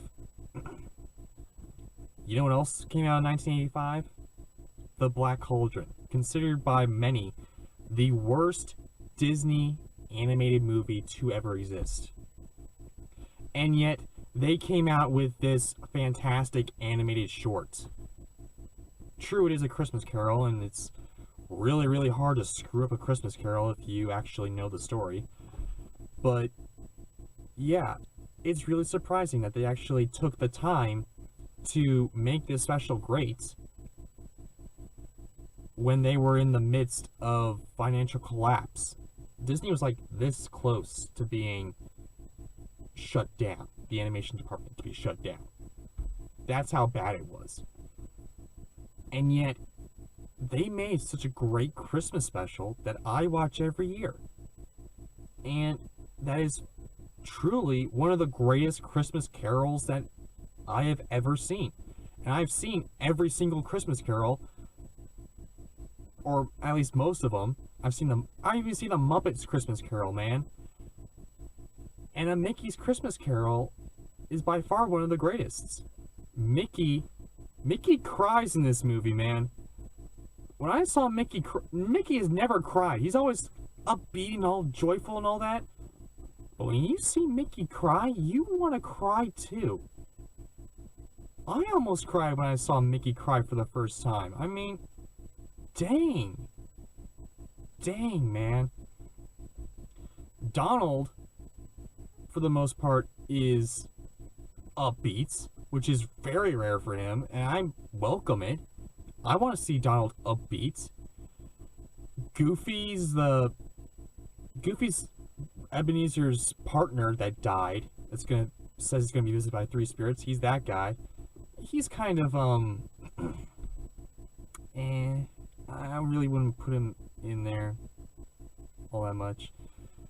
But we do actually see some cameos from Fun and Fancy Free, I guess, where we see like Jiminy Cricket plays the Ghost of Christmas Past, and the Giant from Fun and Fancy Free is the Ghost of Christmas Present, which astounds me. I mean, I don't know why they included those two, because that movie wasn't really that great, and they didn't really re-release it or put it back in Disney Vault or whatever, which is kind of weird to me. But they work in this special. The music is fantastic. The animation is surprisingly breathtaking. especially in this day and age when it was created. The voice acting is great. The story is solid. Surprisingly more solid than you would expect with a Mickey's Christmas Carol that's 30 minutes long. So I gotta give it to him, man. This special grabbed my heart and just did the Mexican hat dance all over it. It was truly, truly spectacular. I'm probably gonna watch it again. Watch it again next year and the year after that.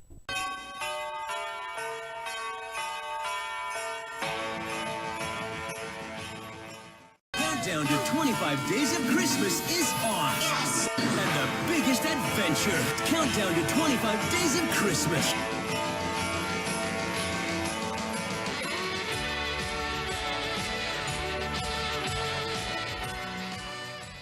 The Santa Claus. Now, this is the first Tim Allen Santa Claus. And while I can't say that I like it as much as the Santa Claus 2, where I thought that they actually embraced the craziness and stupidity of this entire movie trilogy without going overboard, I will say that they tried with this movie. And I think they succeeded in some ways and didn't really succeed in other ways. Like, for instance, the third act. I think the third act, they kind of went belly under, literally and figuratively. I think that they kind of screwed up the third act. However, I will say that the first and second acts are pretty good. They are kind of what I expect it to be, without being totally ridiculous and crazy, and just Santa and Tim Allen Santa doing the I don't know what, this kind of dance, you know, and just grooving out, and all of a sudden just embracing Santa, when in the last two acts he was just kind of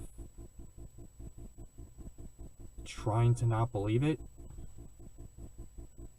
But eventually he does come around to believing it. And then comes the third act. But yeah, that's the third act. What do I think about the overall movie? I mean, personally, I enjoy it. I mean, it's the most put together of them all. They put together this movie. I mean, the overall structure of this movie is pretty good. The acting, I can't complain by. The music, I can't complain. I mean, it works for what it is. I just wish it just has so much potential to be better, I think. And the third act, even though it kind of fell apart, there's still some good elements in there. Like, for instance, the Elf Brigade or whatever that's trying to save Santa. I think that was kind of creative, but it leads to a question: if the Elf Brigade was there, why didn't they save Santa? And then again, what is with the whole Santa thing where he falls off a roof, but then Tim Allen's all of a sudden Santa, Scott Calvin. Ooh. But you know,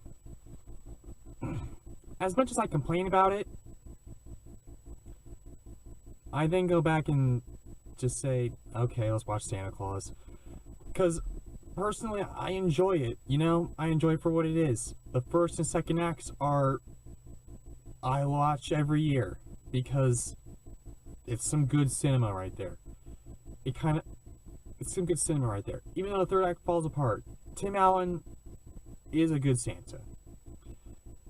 Charlie is the young believer, I guess. No one believes him, but he still sticks to it. And sticks to the fact that he thinks that his dad is Santa.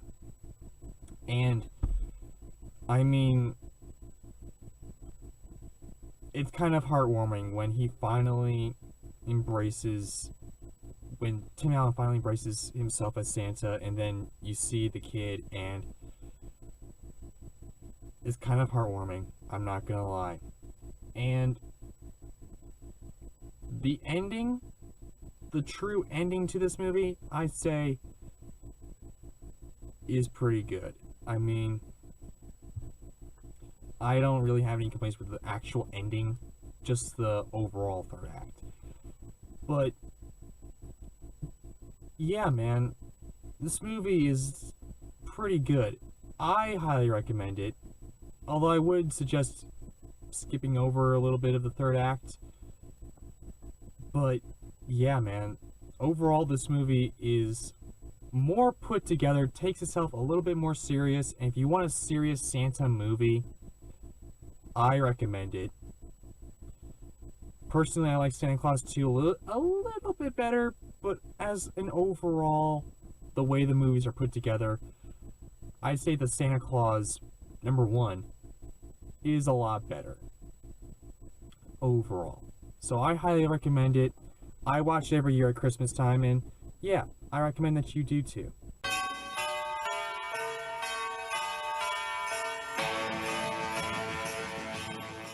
Countdown to 25 Days of Christmas is on. Yes! And the biggest adventure. Countdown to 25 Days of Christmas.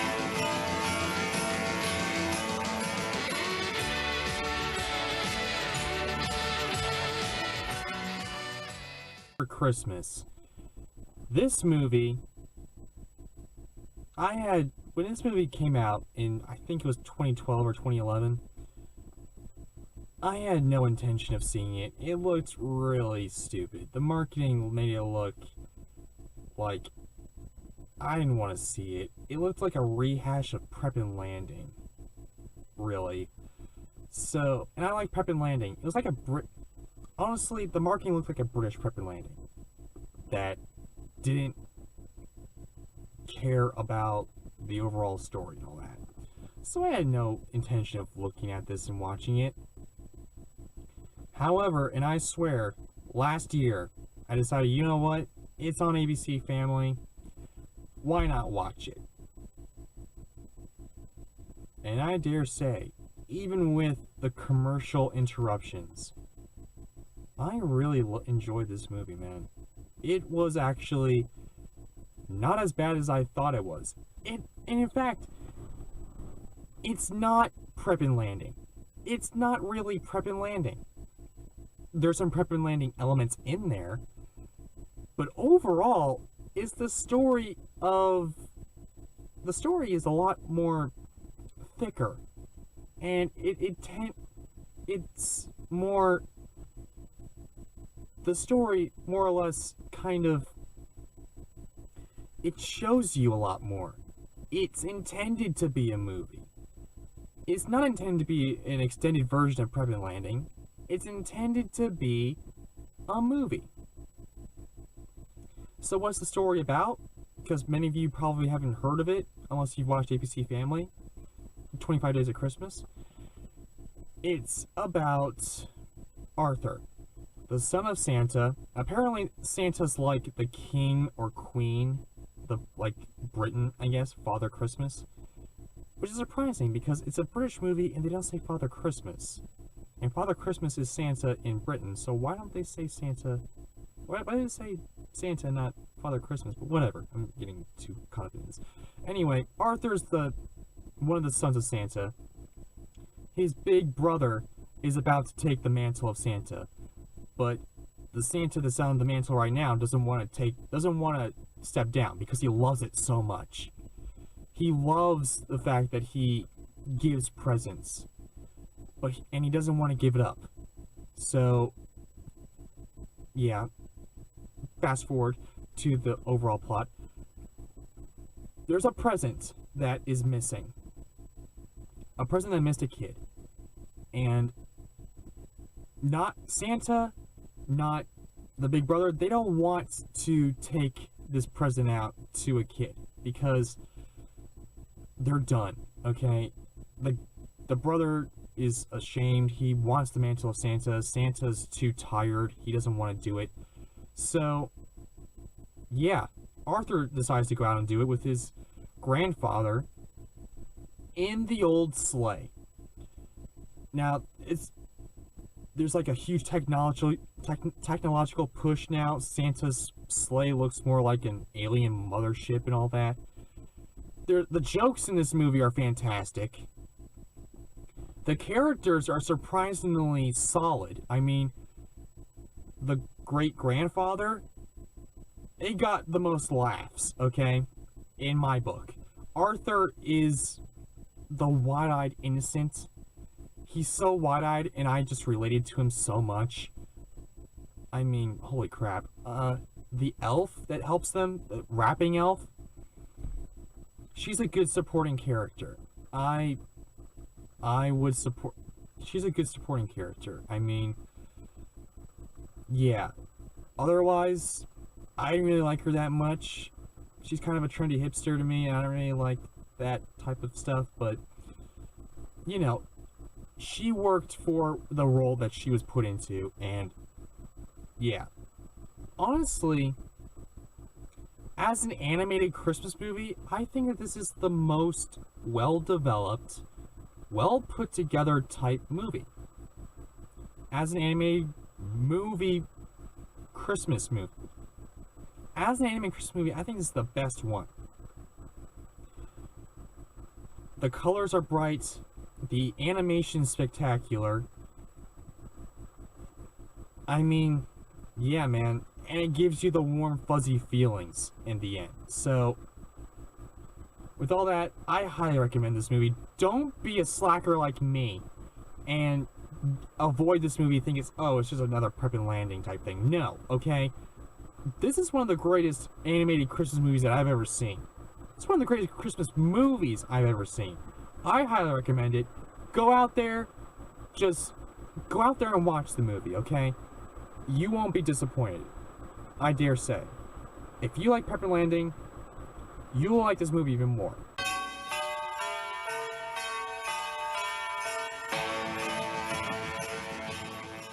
Countdown to 25 Days of Christmas is on. Yes! And the biggest adventure. Countdown to 25 Days of Christmas.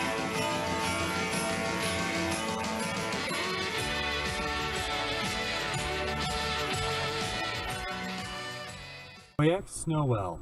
I know I didn't pronounce it that correctly, but I'll just put a little thing right there giving you the title. You can pronounce it as it is. There you go. So, I'm just going to say Joyous Noel. So, this is another movie that's not getting as much attention as it should, because this movie is by far one of the greatest, man. I mean, I was blown away by how great this movie is, and at the fact that this is a true story. That I was mesmerized by. What's this movie about? It's about World War I.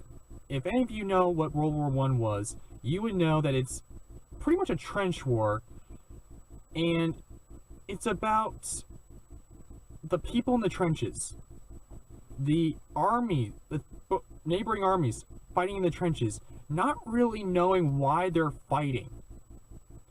If you thought Vietnam was bad, I mean, think about World War I.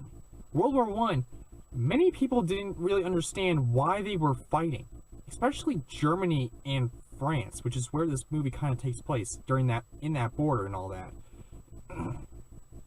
You know, they don't really know why they're fighting, but they're fighting. But then they're like, you know what? Let's just stop fighting. Have a ceasefire for Christmas Eve.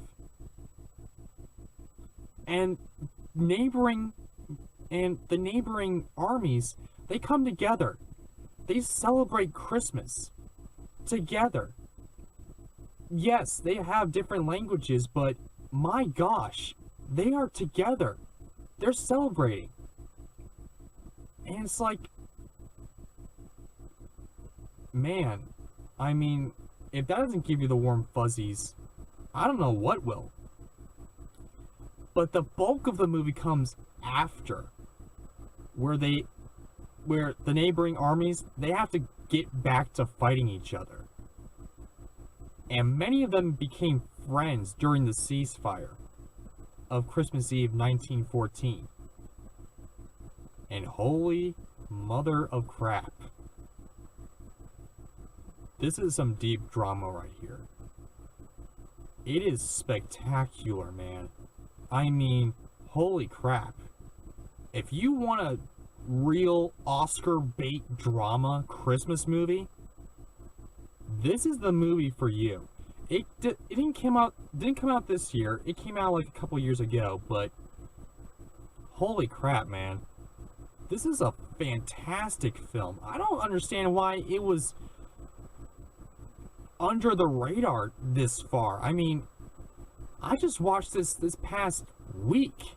You know, I was researching Christmas movies, thinking which ones should I put on this list, you know, and I saw this movie, and I was like, it got some good reviews. It was good. It has some great reviews on Rotten Tomatoes, and I was like, okay, might as well check this out. And I was blown away about how fantastic this movie is. This is a movie that you shouldn't watch with your kids, because it is not that type of movie. It is a really deep drama. And if you're okay with your kids watching it, I mean, by all means. The acting is fantastic. The story is unbelievably solid. It is by far fantastic, okay? And the music, the score is beautiful. Everything about this movie is beautiful to the letter. Dotting the I's, crossing the T's. By far, one of my favorite movies that I've ever seen, let alone Christmas movie. The reason why it's so low on the list, I believe it's number 12. It's number 12 on this list. Why is it this so far low? Not even cracking the top 10. Why am I so ecstatic about it?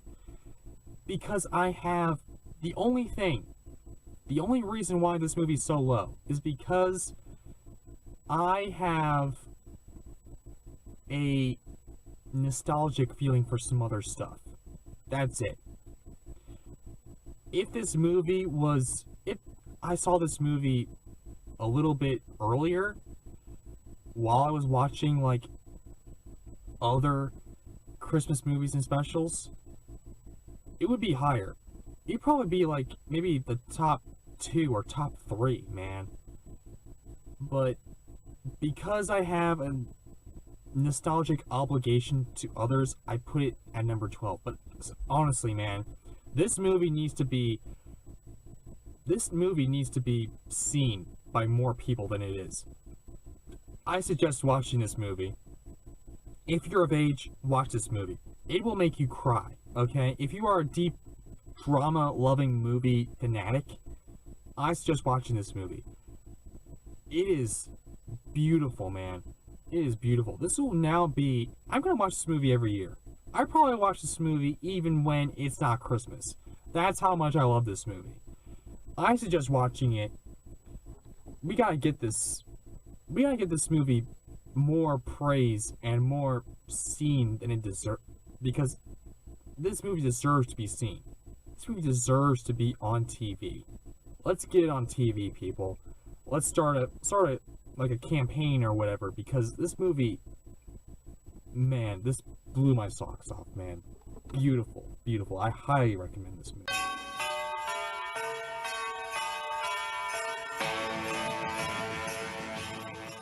Countdown to 25 Days of Christmas is on. Yes! And the biggest adventure. Countdown to 25 Days of Christmas.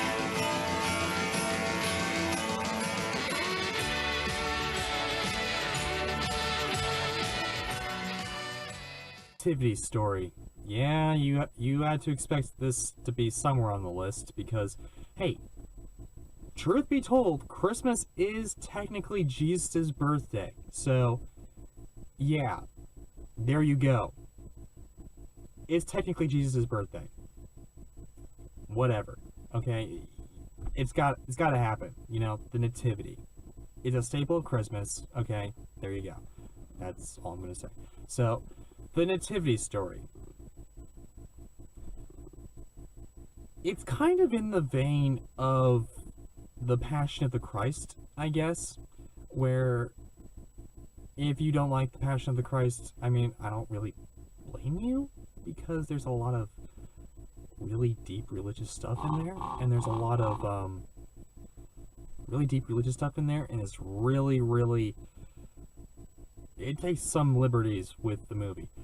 It's kind of in that vein, where the Nativity story kind of takes some liberty to the story we all come to know and love, where Mary and Joseph, where Mary is told that she's going to have the Immaculate Conception, where she's going to give birth to Jesus. Joseph finds out, and an angel tells him that she's going to give birth to Jesus. They get married. They go to Bethlehem. They can't find room in the inn and all that. And then she gives birth to Jesus, the Nativity. And then you see the shepherds coming in, and then you see the 3 wise men coming in and all that. And I mean, it takes some liberties with it. Like, for instance, you see Joseph about to stone Mary, and then the angel stops him, and she's like, oh, whoa, that's what happened? And then he all of a sudden just comes by and is like, okay, stop, she's my wife. That's my son. We are going to get married, because it's my son. And honestly, that's some powerful stuff. This is probably the best adaptation of the Nativity in a cinematic form, in my opinion. And I mean, it's breathtaking, man. The choices that they made aren't really, in my opinion, contradictory to the overall source material. Because if it is, I will not watch it. Because it goes against the source material, okay? And it's not gonna be any better, in my opinion. So, there you go. I think it complements the story, in my opinion. And, yeah, the 3 wise men, they're kind of jokey, but they're kind of put up for laughs, but it kind of works with this movie. It works, because, yeah, man, you just went through a ton of drama and a ton of crap with Joseph and Mary getting to Bethlehem, giving birth to Jesus, that you need a little bit of a light-hearted edge to it if you want to come out of this movie not like, holy crap. If the birth was this bad, how bad was the death and resurrection, man? I mean, yeah. You kind of want a little bit of lighthearted so you can actually want to see this movie again. So, yeah. The wise men, I laughed at. They were pretty funny. They complimented the movie. And, yeah. The shepherds, I thought, were pretty good. Mary and Joseph, I thought, were just like Mary and Joseph. A realized Mary and Joseph. I highly recommend this movie. If you want to see the Nativity more or less as it would be in the real world, in the real landscape, more or less, I highly recommend it, because this is kind of a realistic take on the Nativity story. And yeah, I think it pulled it off pretty well.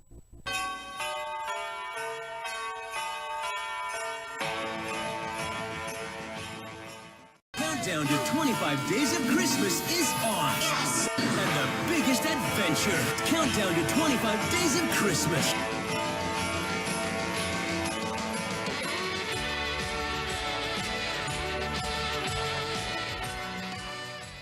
Landing. Now, you may have heard that I like Arthur Christmas, a little bit better than Prep and Landing because it's longer. You probably got that impression. That is not true. Even though I enjoyed very heavily Arthur Christmas, Prep and Landing I like a little bit better. Why? Because it's a Christmas special. It's 30 minutes, which means I can get up and go. And, you know, I don't have to sit there for like an hour and a half with the movie. And it's American, which makes it a little bit better for me because I'm an American. I like American stuff. Also, the jokes work. The jokes are hilarious. It's like a Pixar Christmas special, even though it's made by Walt Disney Animation Studios. It's a Christmas special if Pixar made it. And I'll tell you, man, this Christmas special is hilarious. Thrasher the reindeer. I mean, Thrasher's hilarious. What's this story about? The story's about Wayne, who's been in the Prep and Landing program for 227 years. Or 427, somewhere around there. Doesn't matter because elves live for a long, long, long time, man. Anyway, so Wayne is fed up, he's tired, he wants to move up, but his partner moves up, and now he's given a new partner, Lanny, who's ecstatic about Christmas. And Wayne's like, you know what, I don't care anymore, just do whatever, nothing really happens anyway, our job sucks, whatever. And he slacks off on Lanny's first job, and Lanny's got to pick up the slack quite a bit. And he's kind of becoming naughty. And then all of a sudden a snowstorm comes, and he's like, well, crap, Timmy won't be able to get his presents and all that. So then we gotta have this action adventure type thing to get Santa to come to the house so he can give Timmy his presents. And honestly, the story's pretty solid. I mean, for an original Christmas special in this day and age, it's beautiful. Okay, the animation's spectacular. It's like Pixar made it again. The characters are pretty solid. Tiny, I love Tiny. Even though he doesn't say a word, he's pretty hilarious. Lanny, I love Lanny. I wish we got a spin-off Christmas special of Lanny. Wayne's the main character. He's likable. He learns his lesson in the end and is justified. Why? The elves are really short, and you never see Santa's face. You always see Santa through the eyes of the elves, you know, through the eye level of the elves. And I liked that. Santa was pretty good. I mean, yeah, he's kind of their boss and kind of their god, if you will, but it's even shown through the elves that Santa does have some problems. You know, he's not a god. He kind of has some problems, you know? He kind of overlooked them. But he kind of justifies why. Because in a sense he kind of was still thinking of him. But also in another sense he kind of wasn't. You know, if you watch the special, you would see why. The music's fantastic. Everything about the special is truly special. It's like the creators of the special kind of went back to all the classic Christmas specials and kind of put some elements in this one. And in the sequel too. So, yeah, I watch it every year, ever since it came out, because I truly enjoyed the special. I highly recommend it. Go out and watch Prep and Landing. Get the DVD. Support them. Try to get another Prep and Landing. Prep and Landing 3, people. Let's get it.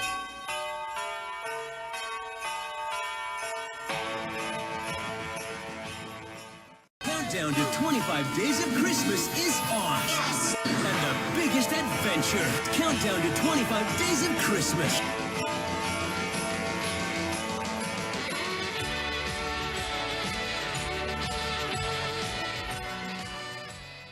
Express. Tom Hanks's epic magnum opus, if you will, because he pretty much plays every character in this thing. I wouldn't be surprised if he did. But, yeah. The Polar Express. Why is this movie on the list? Why is it up so high? Because this is the only real Christmas thing that actually makes me kind of teary-eyed. It gets me emotional every year. I don't want to watch it because it's that sad to me. But every year I watch it. And every year I get a little bit of crying out of the way, and it kind of helps me out throughout the rest of the season. So, there you go. There's this... I mean, it came out in 2004. It doesn't really have, like, anything... It didn't really have that great of a box office, but you kind of expect that with Christmas movies. How they generate money with Christmas movies is TV. You get it on TV, it becomes a Christmas classic through TV. So, there you go. And since then, it's become a Christmas classic because of TV. Because of 25 Days of Christmas.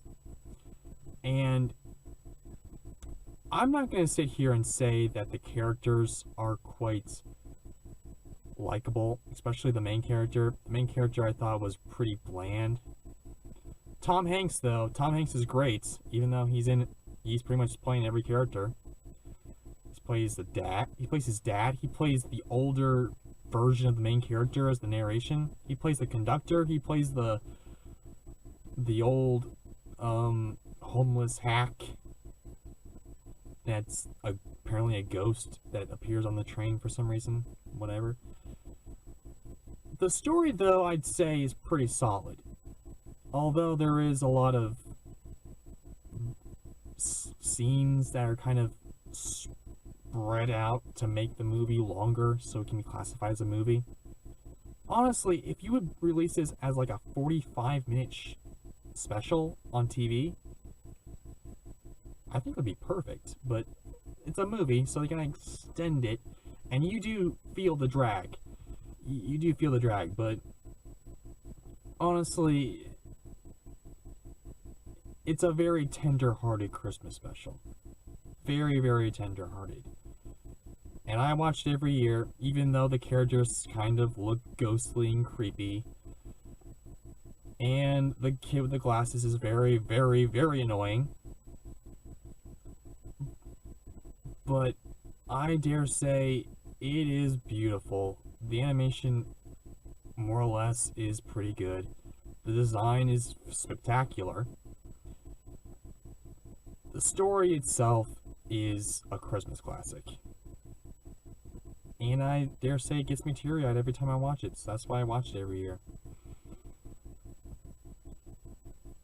Josh Groban, his music, I mean, he's one of the greatest singers of all time. And I dare say he makes, without his music, this movie would suffer quite a bit. But it doesn't, because his music kind of elevates it. And yeah, man, the elements in this movie really, really work. I can't complain about this. I'm getting teary-eyed just thinking about it because it's really pretty awesome. I watched it in 3D. The 3D was even better. The 4D, I even watched it in 4D. There's like this little thing, couple of places here that I can watch it in 4D sometimes, maybe like every 2 years or so. And it is truly beautiful, man. Especially in IMAX, because when I lived in Detroit or whatever, the Henry Ford, they always had it in the IMAX theater every year, and it was spectacular even then. So, yeah, the animation is beautiful, especially on the IMAX screen. even though the characters kind of seem kind of ghostly sometimes, it's still, the story's still solid. I highly recommend it. If you want to cry, you will get a cry. If you want a little bit of a scare, there's some scary elements in there. So, yeah, there you go. The Polar Express, one of the great Christmas classics, man. One of the great Christmas.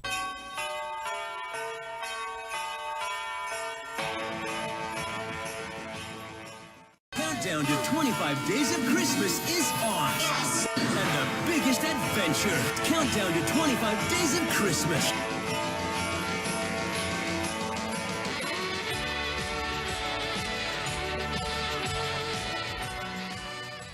On 34th Street, the original 1947 version.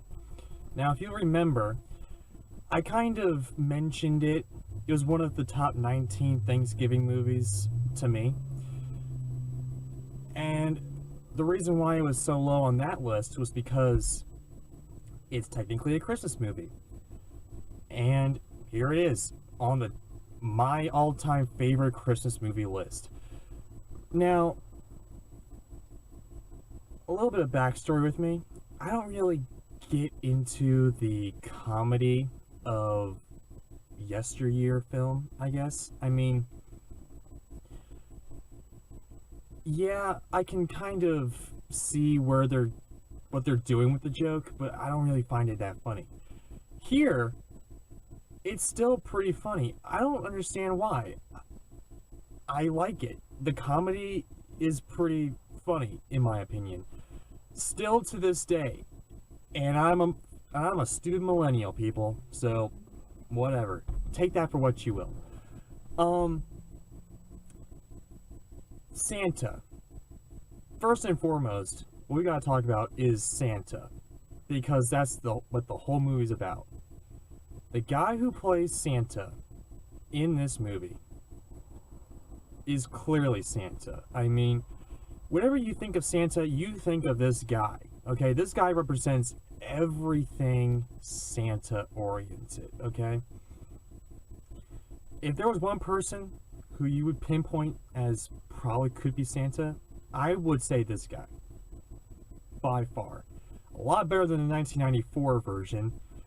He was kind of a little too upbeat and happy for me. This guy, he's human, okay? He's down to earth. When he sees that guy on the Macy's float drinking and all that, he gets pissed, man. He goes out and he replaces him. Why? Because Santa, the whole memory, the whole, everything about Santa is important to him. His reputation is important to him. And if the kids can't get Santa, he will die inside. You can feel it in this guy. And yeah, man, perfect. This is like one of the greatest Santa Claus movies that's ever come to existence. And surprising enough, it came out during the summertime. It came out in the summer of 1947, not during Christmas time, which is very weird to me. But apparently it lived on, so I mean, whatever. So the story's pretty solid. Again, the story's pretty solid. I mean, it's a classic. If they weren't constantly ripping off, like, It's a Wonderful Life and A Christmas Carol, they would be ripping off this, too, because they are, pretty much. I mean, if you look at modern-day Santa movies, like Ernest Saves Christmas or whatever, you see kind of a little thing of Miracle on 34th Street and all that. It's one of the greatest stories, Christmas stories ever told, really. And the music, I mean, it's upbeat. It's a little 40s for me, but, you know, you can kind of get by it, especially since it was made in the 40s, so whatever. The characters are brilliant, man. I mean, the lawyer who helps him out, who helps Kris Kringle out, I don't like that guy, man. He's so nonchalant, very just go with the flow type guy. That's the guy I really like. The mom is kind of upbeat, kind of tense and all that. I don't really get behind her, but that's what her character is. And by the end, it's a character arc, if you will. At the end, she realizes, hey, just go with the flow, you know? It's Christmas. Santa, okay? Santa's real. He's magic. Just let your daughter believe in something. It helps her out, if you will. The kid is fantastic, man. I mean, she's one of the best kid actors ever. I think she also was in The Searchers, and she was a whole bunch of other movies, and then kind of died tragically, which probably shouldn't say that because it's a Christmas review, but whatever. It's worthy of note, but I think her name is, I don't remember what her name was, but anyway, she's a fantastic actress. She did fantastic in this movie. She even thought that the guy who played Santa was actually Santa. And then when he shaved his beard, she was like traumatized, I guess, because that was how much she believed that he was Santa. Which is also probably really, really dark, especially for this movie. The behind the scenes of this movie is really just weird. Anyway, the movie itself, truly spectacular. I mean, they tried with the remake. It didn't really live up to it. I mean, one of the things that I also need to point out is the Gimbals and Macy's tie-ins. This is like one of the first ever like direct tie-ins, like product placements in a movie. You got Gimbals and Macy's, two of the biggest competitors ever. It's like, I know many of you haven't heard of Gimbals, especially if you aren't in like the Northwest, I guess, which is where they're based in. But it's kind of like McDonald's and Burger King, or Coke and Pepsi. Okay, they are very, very top competitors, and they would never, ever be in a movie together. And yet they were in a movie together. Not only that, but with an actor playing the founder of Macy's, man. And I believe an actor who played the founder of Gimbals. They were in a movie together. And they were allowed to shake hands because Santa told them to. That is powerful stuff right there. That subtext is even far greater than you even realize. That is like, that's like Coke and President Coke and the President of Pepsi shaking hands and working together for the common good of Christmas. That is some powerful stuff right there. This movie just honestly blows me out of the water every year. I watch it every year on Thanksgiving because I technically call it a Thanksgiving movie, but there's it's mostly a lot of Christmas stuff elements in there. It also has the Macy's Thanksgiving Day Parade, and they actually filmed an actual Macy's parade in there, okay? That's how dedicated these people were. It was like the Christmas of 1946, Thanksgiving 1946, and they shot that Macy's Thanksgiving Day Parade, and they had the Santa be the Santa, you know? It was pretty good. That's dedication right there, okay? They put all this work, all this dedication into this movie, and it shows, man. I watch it every year on Thanksgiving. I watch it every year on Christmas. By George, man, this is like top level stuff right here, okay? I mean, if you haven't seen this movie, I highly recommend it. Don't watch the Matilda 1994 version, which is just crap. Watch the 1947 version. The 1947 version is where it's at, okay? It's in black and white, but you can also get it in color too, okay, if you're weirded out from black and white. So, yeah, you can get it in color too. So, yeah.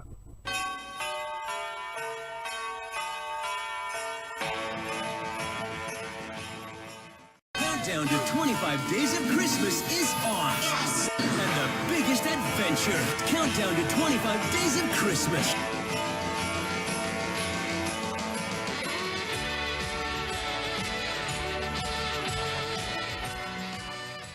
Lampoon's Christmas Vacation. Now, if you wanted a movie that details everything about the holidays, a normal Christmas, this is it, okay? John Hughes did it again, okay? Planes, Trains, and Automobiles, Home Alone. Personally, I consider Home Alone 2 to also be like this. I know a lot of people don't, it's kind of a guilty pleasure for me.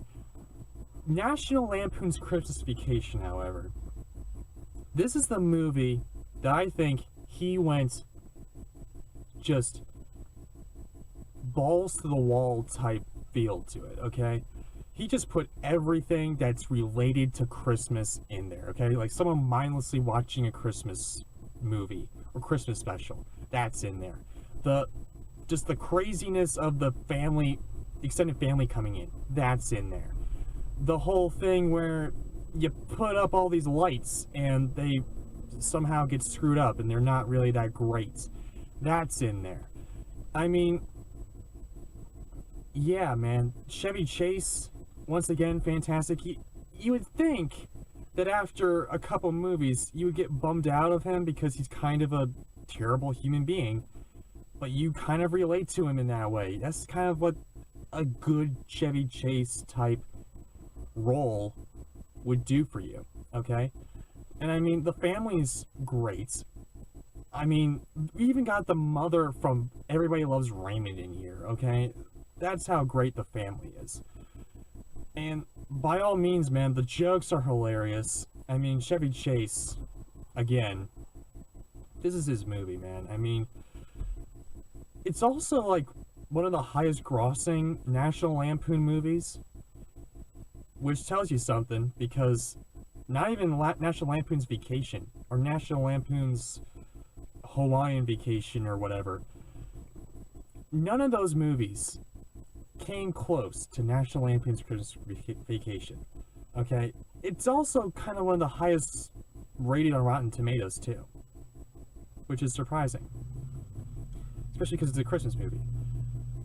And yeah, man, everything's in here. Some things are brought to the extreme, which kind of makes it a little bit more funnier. Like, for instance, when Chevy Chase cuts the turkey, it opens up and is like really, really pathetically dry, and there's a squirrel in the tree and all that, and the tree gets drier and drier because the dog's sipping up the water and all that, and then it catches on fire.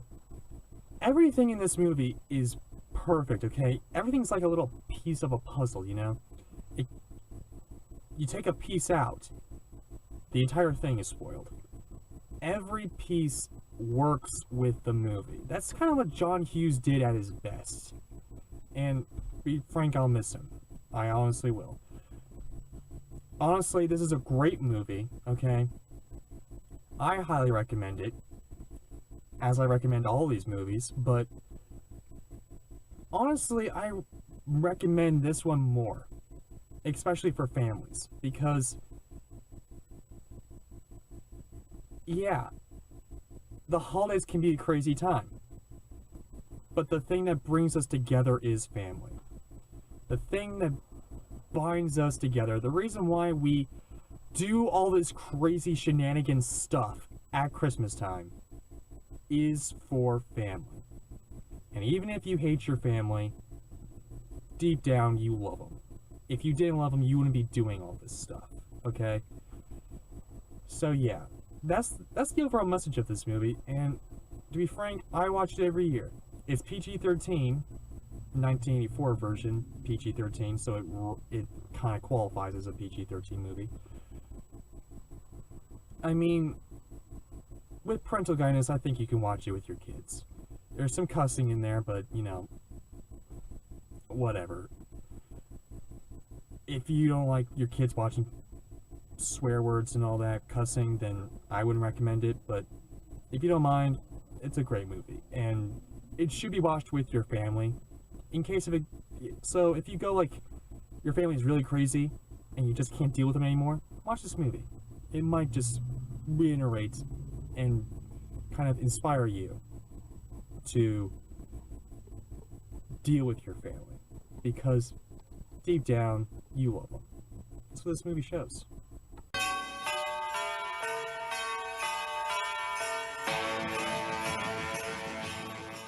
Countdown to 25 Days of Christmas is on. Yes! And the biggest adventure. Countdown to 25 Days of Christmas.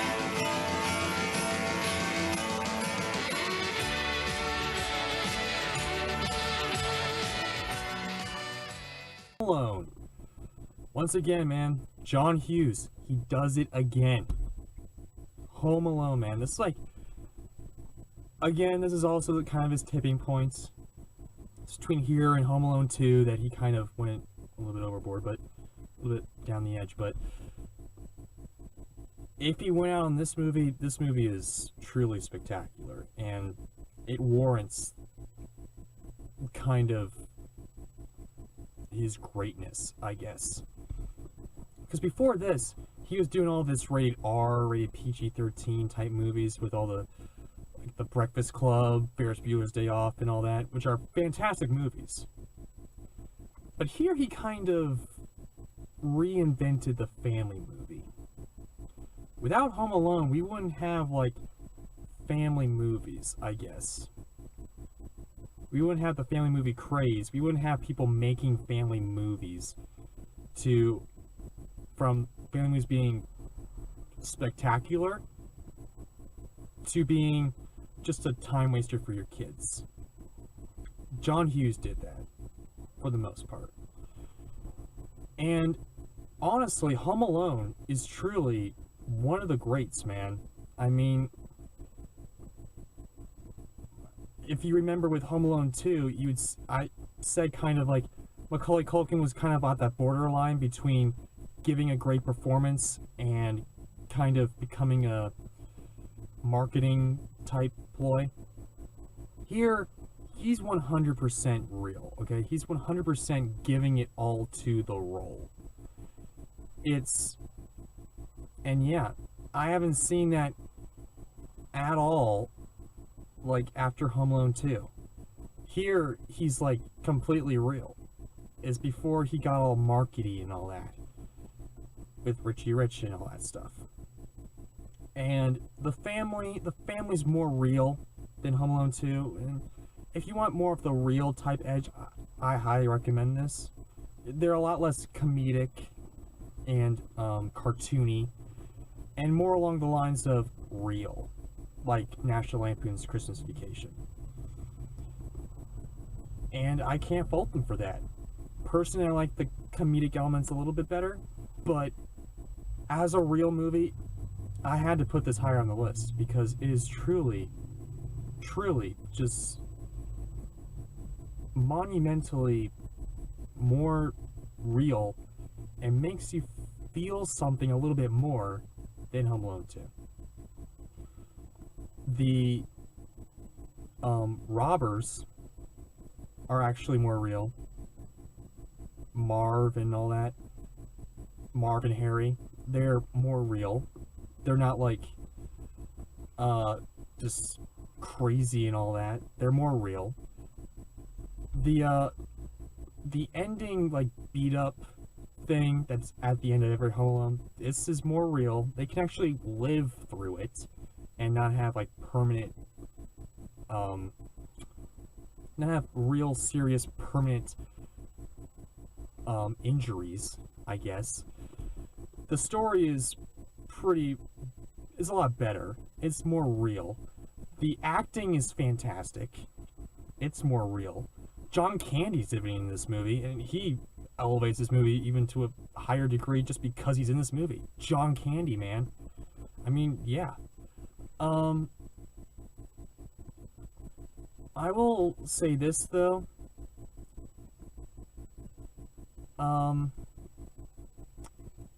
For me, at least, it kind of lacks a little bit. It kind of just keeps on going a little bit. It kind of drags, you know.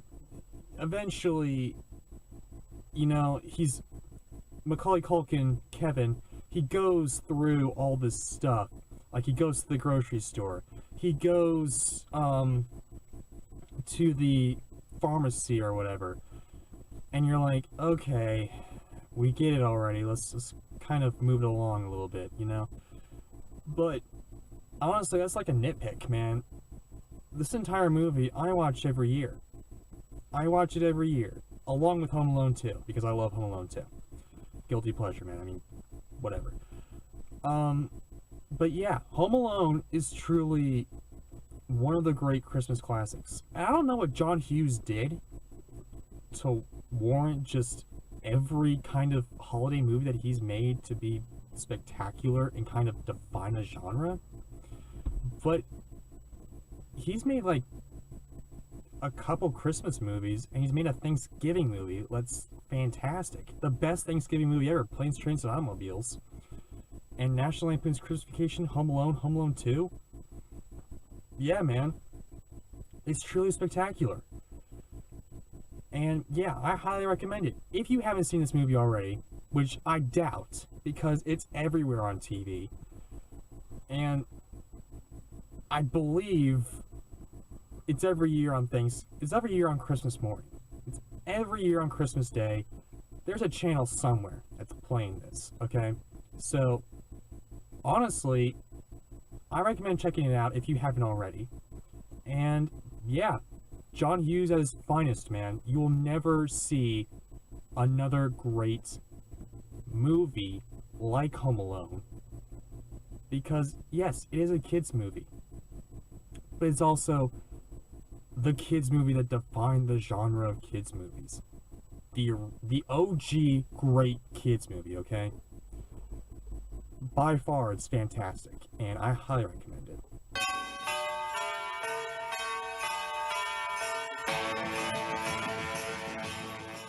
Countdown to 25 Days of Christmas is on. Yes! And the biggest adventure. Countdown to 25 Days of Christmas.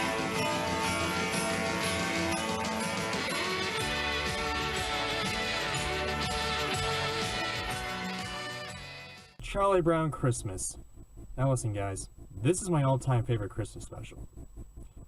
I adore this special. Why? Because on the surface, you think, okay, this is like a cheaply made Christmas special. There's not a little substance to it and all that.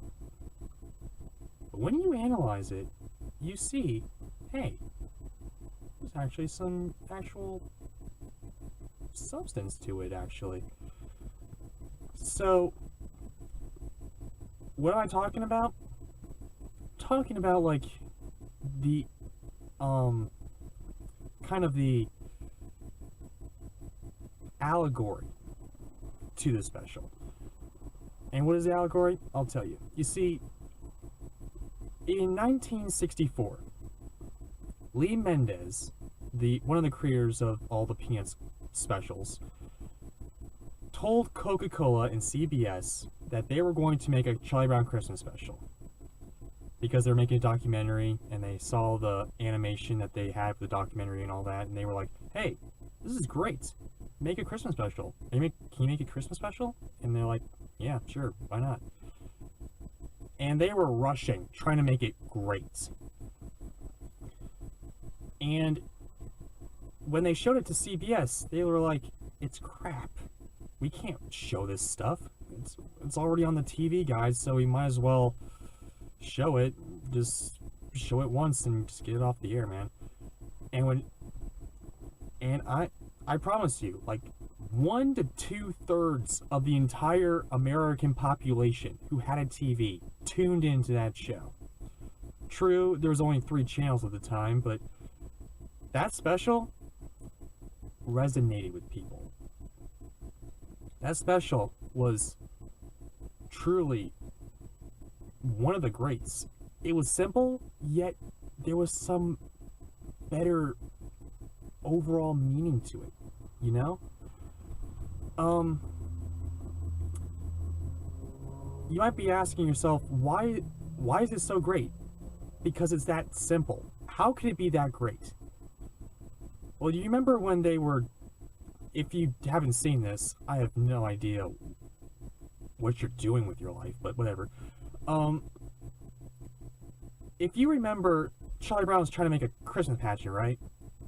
And there's not really a whole lot of substance to it. There's a whole lot of just walking along, and it's kind of like very simple, very elegant, very almost like a Christmas pageant. Like they're performing a Christmas pageant already. Especially when Linus comes out and gives the Christmas story from the King James Bible, you know? The auditorium's empty. We're the only ones that are watching, because we're watching a Christmas pageant being played to us right now, you know? And also, CBS gave them crap for the fact that they read the King James version of the Nativity. I mean, yeah, how crazy is that? Especially back then, when they were like more Christian oriented than now. They had a problem with having the King James version of the Bible read in an animated special. And yet that single moment is one of the greatest moments in the special. By far. That's what makes a special the special. By far, this is one of the greatest Christmas specials I've ever made. It's simple, yet it's complicated. It's like a yin-yang, you know? And every character in this special was voiced by real kids, which makes it more real.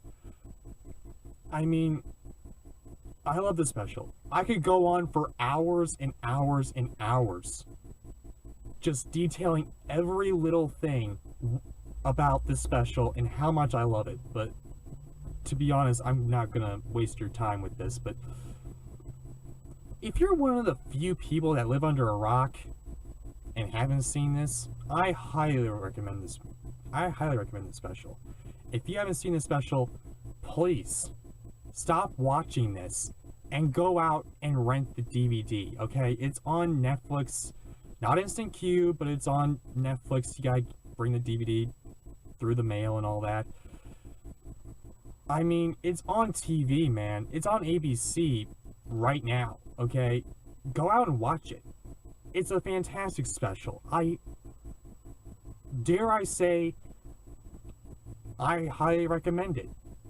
I recommend it more than anything I've ever recommended in my life, because I love this special so much, okay? This is the thing that makes Christmas Christmas for me, is this special. So yeah, go out, check it out, and yeah, I'll see you later.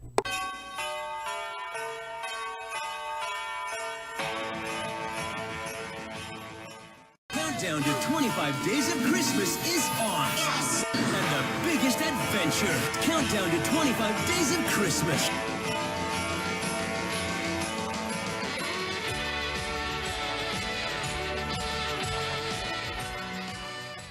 A Wonderful Life. Now I'll tell you something. Despite what you may think, this movie kind of has a fine line. You know, most of this movie doesn't really take place at Christmas. Just the third act really takes place during Christmas. The entire rest of the movie takes place in like summer, fall, spring, any other time but the winter, which is weird. And yet, everybody says it's a Christmas movie. There's stations on TV that play this movie because it has a little bit of element of Christmas in it. Everybody watches it during Christmas. And I mean, I don't blame them. I mean, honestly, I would watch this movie every year. All throughout the year. Every year, all throughout the year. But it mostly is shown at Christmas, which I don't really understand. But despite what I'm saying right now, I dare say this truly is the Citizen Kane of Christmas movies. I mean, holy crap, man. is as old as cinema itself. Even though it did terrible at the box office. It did terrible at the box office, but you know what? The reason why it's so popular is because of television. It kept it up, you know, every year. Some station, somewhere, was playing It's a Wonderful Life on Christmas. Every single time. Right around Christmas time, you would see It's a Wonderful Life on television. And honestly, when I was a kid, I didn't get it. But as I grew older, I got it. It's a timeless story. It's a heartwarming, very, very nice, well put together, fantastic story. Okay, James Stewart, I mean, the man, he's the man, okay? He's like that generation's version of Tom Hanks, okay? Tom Hanks is our Jimmy Stewart. Jimmy Stewart is just the man, okay? He put his all into this movie.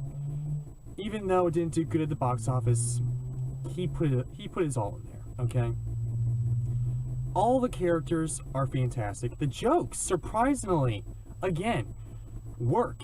Even though, again, I don't really get a lot of older comedy, especially in movies, but this, it kind of still kind of worked, you know? Especially for It's a Wonderful Life. Like, it's like rated G, but there's like, it's kind of some very, very, very soft sexual jokes in there.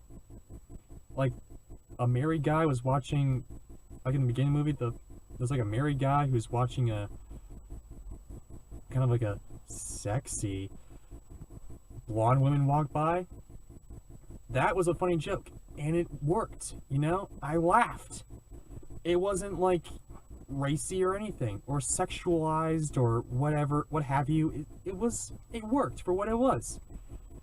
The story is solid, the jokes hit, okay? This is one of the perfect Christmas movies I've ever seen.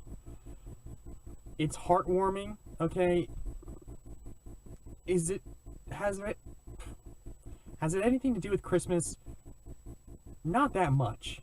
I mean, the only thing it really kind of has to do with Christmas is kind of at the very, very end, where Jimmy Stewart just shouts, "Merry Christmas!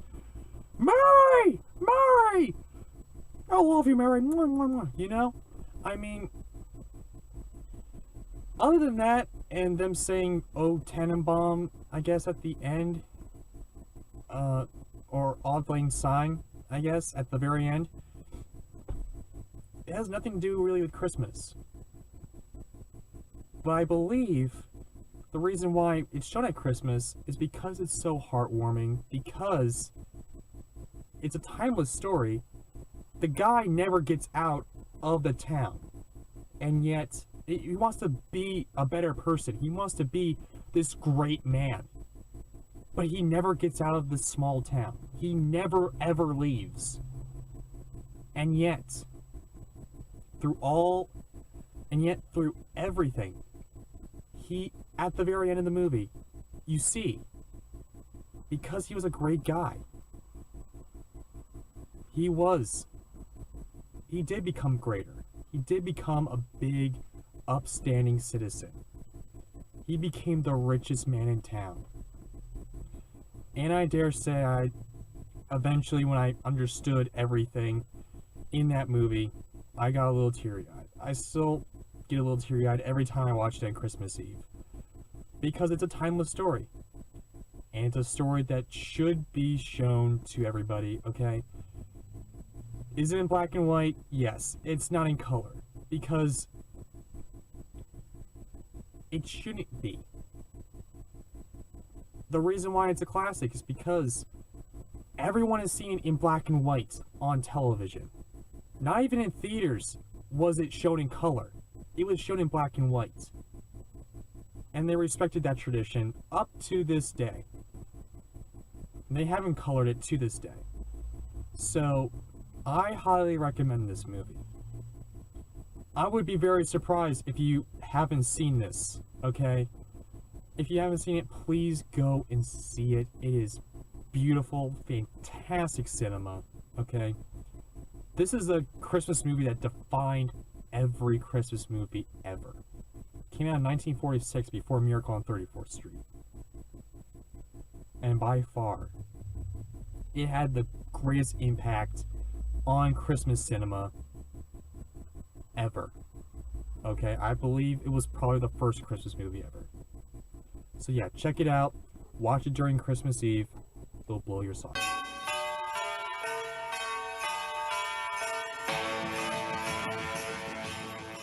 Countdown to 25 Days of Christmas is on. Yes! And the biggest adventure. Countdown to 25 Days of Christmas.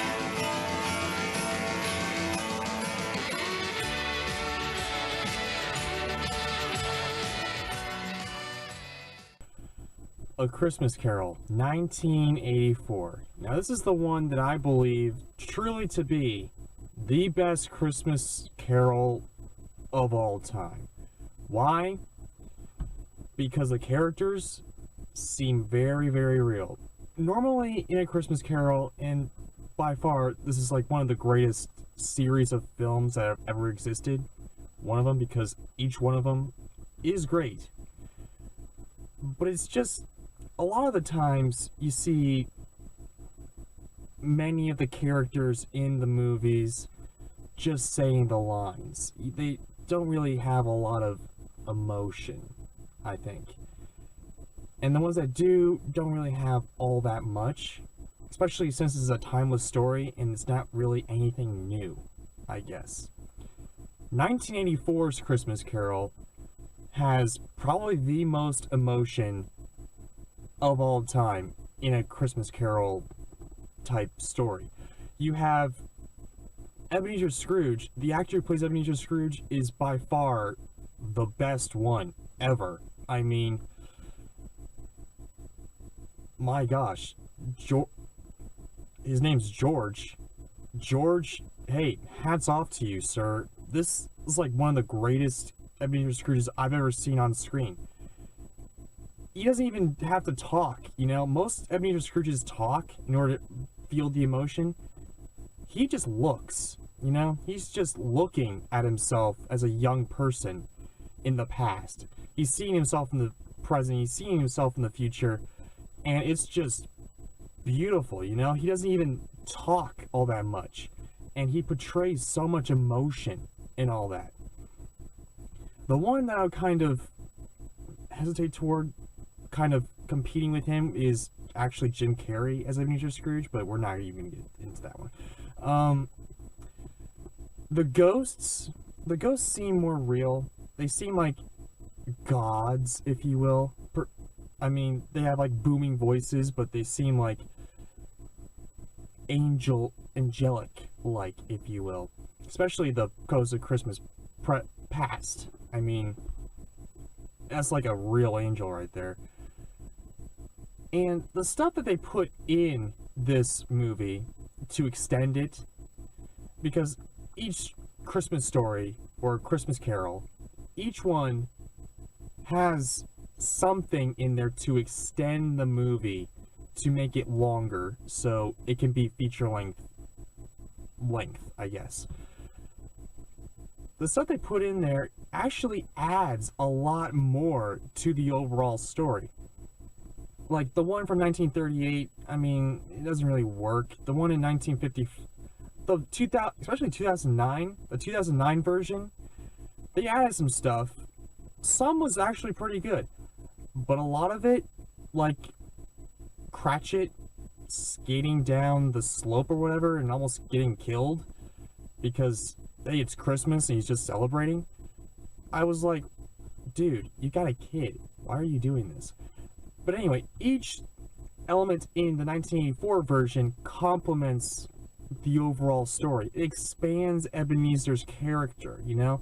You get subtle hints as to what he was before he became this hardened old man.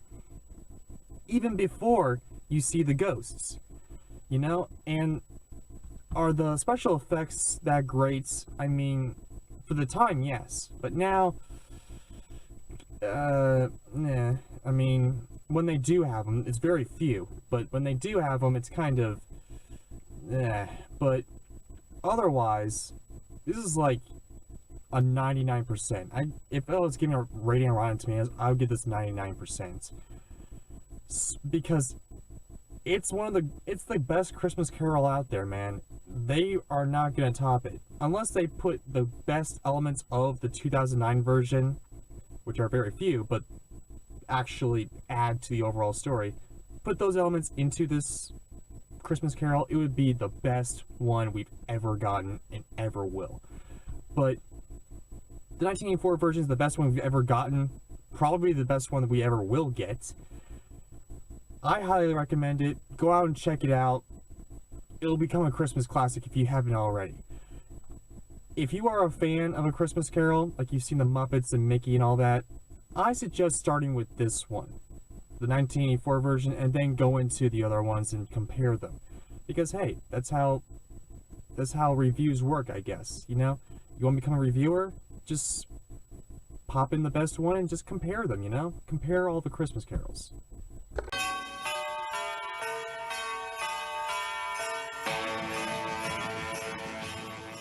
Countdown to 25 Days of Christmas is on. Yes! And the biggest adventure. Countdown to 25 Days of Christmas.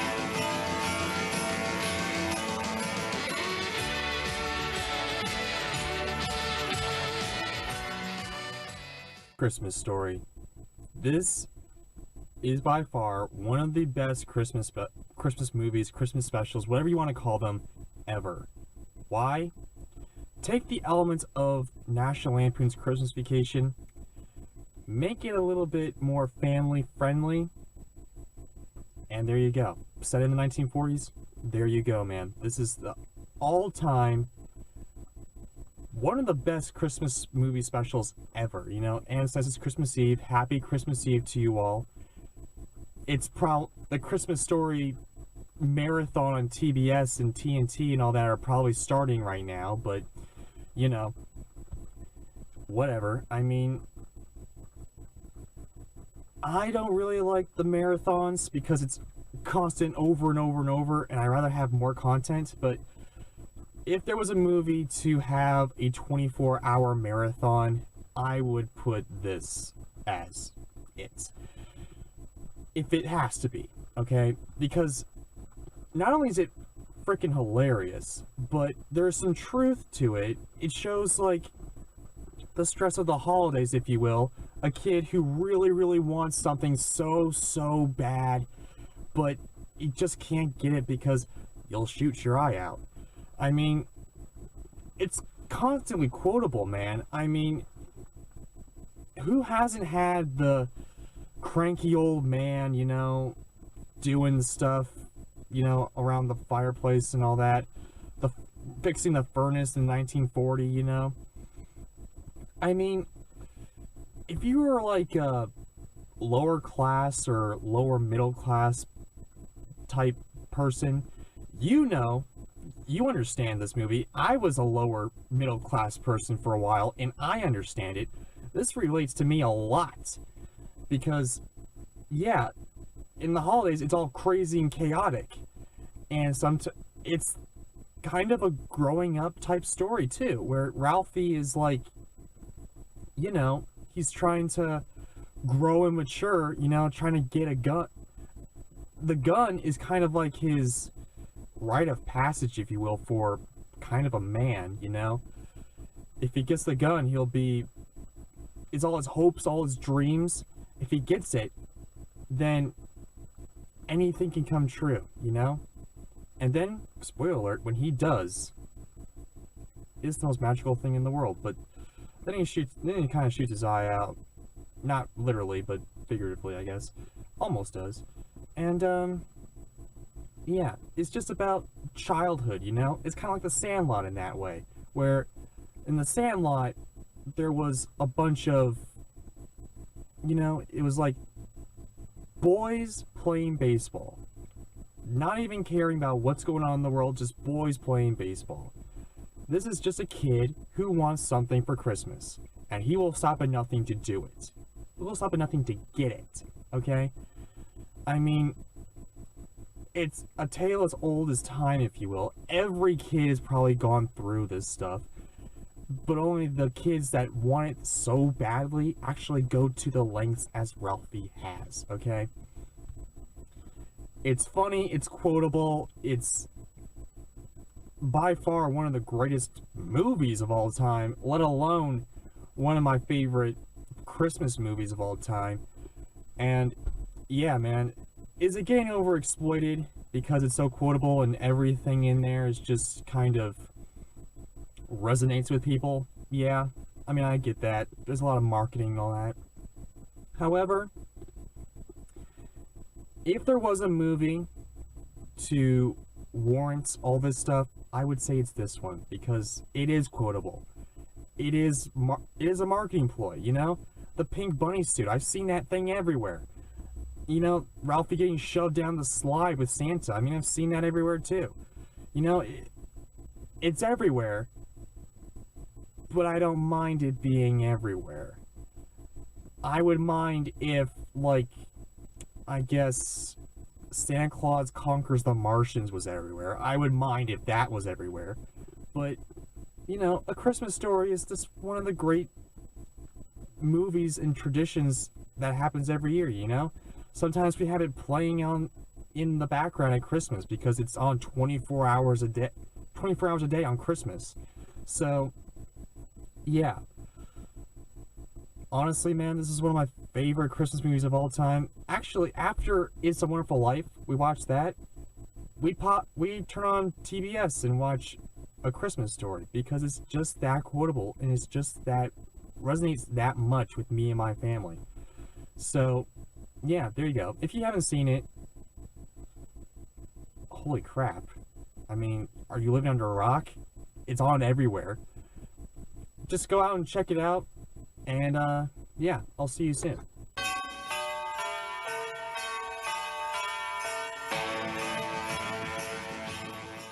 Countdown to 25 Days of Christmas is on. Yes! And the biggest adventure. Countdown to 25 Days of Christmas.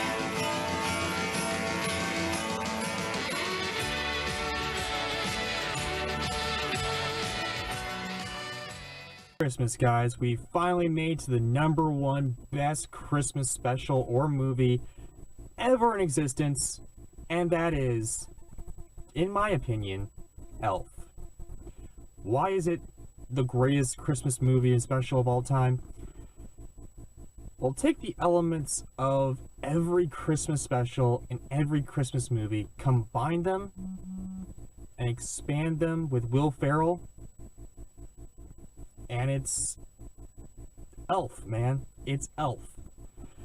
You know, there's a little bit of everything in this movie. You know, there's a little bit of kind of the stop motion animation that you see every year with RankinBass at Christmas time. There's Santa in this movie, Buddy, you know. Will Ferrell, okay, makes this movie. Without Will Ferrell, I don't think I would like this movie as much. But Will Ferrell makes this movie. Zooey Deschanel's in this movie. I didn't even know she was in it until, like, I was watching it a couple times this year. And I thought, holy crap, it is Zooey Deschanel. She's wearing she's the girl with the blonde hair that Buddy likes, you know? I didn't even know she was even in there. But she is, and, I mean, she did a fantastic job. All the characters, I mean, the family's kind of, like, mediocre at best, but their kid is a pretty good actor. Zooey Deschanel does a good job. Will Ferrell, though, he does the best job of all time in this movie. He carries it, and he makes the movie, man. This is like his first actual starring role in a movie after SNL, and he just carries the movie, man. He is by far one of the greatest. He makes this movie what it is, okay? Peter Dinklage is in this movie. I mean, for the little cameo that he did a good job. That guy from the Mary Tyler Moore Show, the boss, he plays Santa. And he does a good job as Santa. I mean, he gives Buddy his, you know, actual realizing moments where, yeah, he doesn't need to be an elf, he doesn't need to be a human, he just needs to be Buddy, you know? And it's a timeless, you know, it's a timeless lesson, if you will. It's a timeless lesson where just be who you want to be. Just be you, okay? Be who you want to be. And that's why it resonates to me. Every little element of most Christmas specials and movies are in this. If you look really hard, you'll see it. New York City at Christmas time, there's kind of the realizing moments from It's a Wonderful Life and all that, the timelessness and the heart of It's a Wonderful Life.